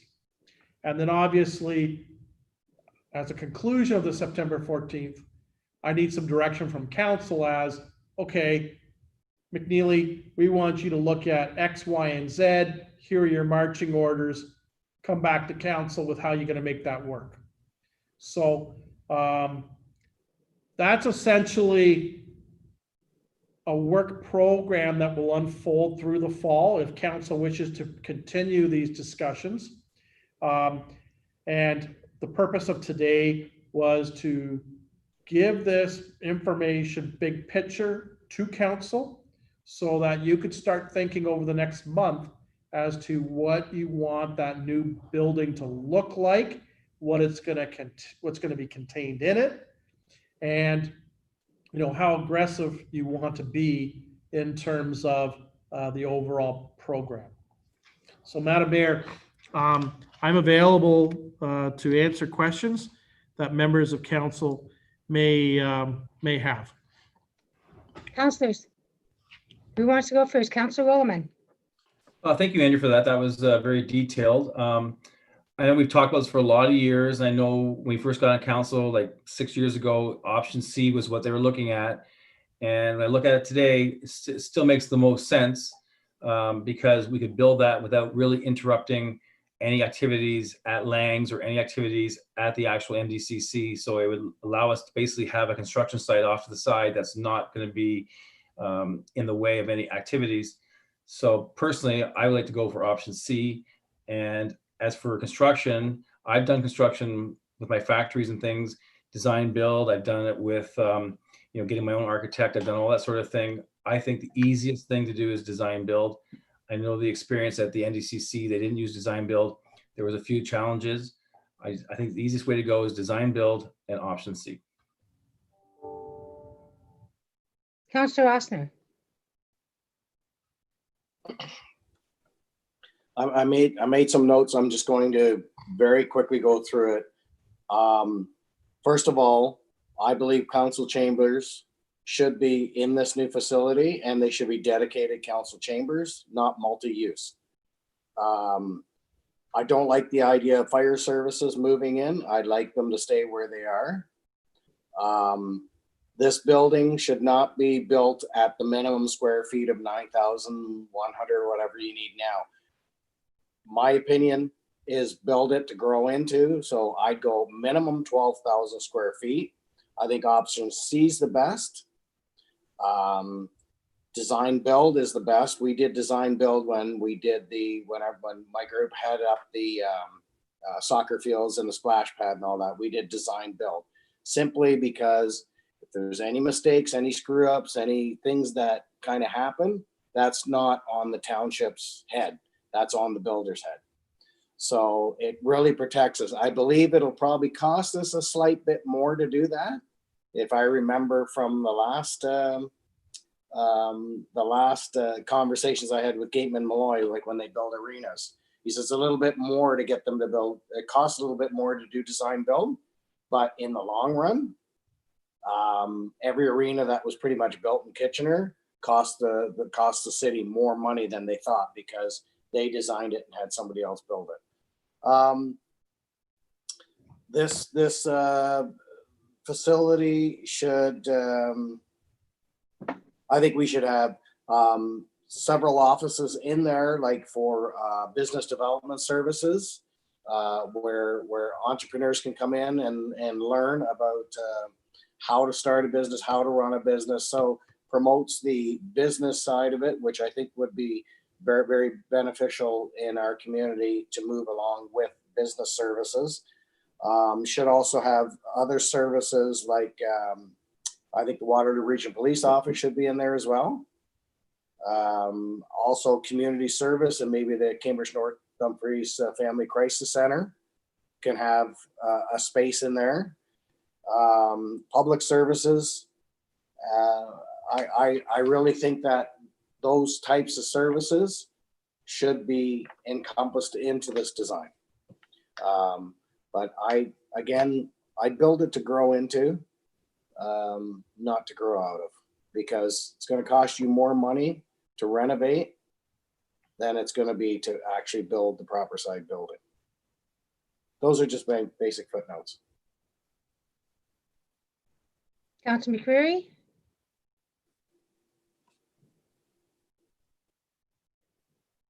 I'm just contemplating the options. I have nothing particularly to ask right now. Councillor Gillespie? I think there's so many unknowns with the fire department and the public works now. And I question whether this is the correct time to go ahead with this project. I know you've talked about it for a long time, but with everyone working from home now, how long do you expect people to be working remotely? I don't know, that's some of my concerns, whether this is the proper time to go ahead with it, plus do the public works thing all at the same time. And you're going to renovate the fire hall and then arenas as well. Like what, if we take the ice out of the ACC, what is going to happen to that building? Lots of unknowns. Sorry, I'm just writing down. I have no real comments to make. Let's move forward to the September 14th and see. Andrew, what specifically do you need from us tonight? Nothing. Perfect. This You did a good job. This was to sort of give you some things to chew on over the next month. You did a good job. So what I'm going to do is I'll make that one correction to my PowerPoint slide where I referenced the wrong option in terms of second highest cost. And I'm going to send it to you digitally. So at least you have my talking points, and it will, I hope, prompt you to think a little bit over the next month as to a program if we're going to move forward in some form or fashion. Okay, is that fair? So the resolution? For the clerk, please? Yep. So moved by Councillor Ossner, seconded by Councillor McCreary, that CAO report number 25-2020 be received, and that further discussion and recommendations for council to consider be brought forward to Committee of the Whole on September 14th, 2020. So Mayor Foxton, your vote on that? Yes. Councillor Rollman, Yes. Councillor Ossner, Yes. Councillor McCreary, Yes. and Councillor Gillespie. Yes. Okay, that's carried. Okay, just a side note, I just got a text from my niece who lives in New Zealand. They've been 102 days in stage 3, and they have just gone and reversed back to stage 2 in COVID. Going on to adjourning Committee of the Whole and returning back into council. So moved by Councillor McCreary, seconded by Councillor Ossner, that Committee of the Whole is hereby adjourned and the council meeting be called back to order. Mayor Foxton, your vote on that? Yes. Councillor Rollman, Yes. Councillor Ossner, Yes. Councillor McCreary, Yes. and Councillor Gillespie. Yes. Okay, that's carried. And next we have that council adopt the recommendations as adopted by the Committee of the Whole. So moved by Councillor Ossner, seconded by Councillor McCreary, that council adopt the recommendations as adopted and presented by Committee of the Whole dated August 7th, 2020. Mayor Foxton, your vote on that? Yes. Councillor Rollman, Yes. Councillor Ossner, Yes. Councillor McCreary, Yes. Councillor Gillespie. Yes. Okay, that's carried. And council received for purpose of information, the 2 correspondences. Yes, that council received for the purposes of information the following items as presented in the agenda item 12.1.1. Mayor Foxton, how do you vote on that? Yes. Councillor Rollman, Yes. Councillor Ossner, Yes. Councillor McCreary, Yes. Councillor Gillespie. Yes. That's carried. And confirming the bylaw. Moved by Councillor Rollman, seconded by Councillor Gillespie, that bylaw number 3181-20 being a bylaw to confirm the proceedings of council on August 11th, 2020, be read a first, second, third time and be finally passed, signed, and sealed by the mayor and clerk. Mayor Foxton, you vote on that? Yes. Councillor Rollman, Yes. Councillor Ossner, Yes. Councillor McCreary, Yes. Councillor Gillespie. Yes. Okay, that's carried. And the adjournment. Moved by Councillor Gillespie, seconded by Councillor Rollman, that where the business before this council meeting has been completed at 8:06 p.m. and be it resolved that this meeting adjourns and meets again on Monday, September 14th, 2020 at 6 p.m. for Committee of the Whole. Mayor Foxton, your vote on that? Yes. Councillor Rollman, Yes. Councillor Ossner, Yes. Councillor McCreary, Yes. and Councillor Gillespie, Yes. and we are adjourned. Do we have any comments from members of council as per the Yes. agenda? Go ahead, Councillor Ossner. I have one.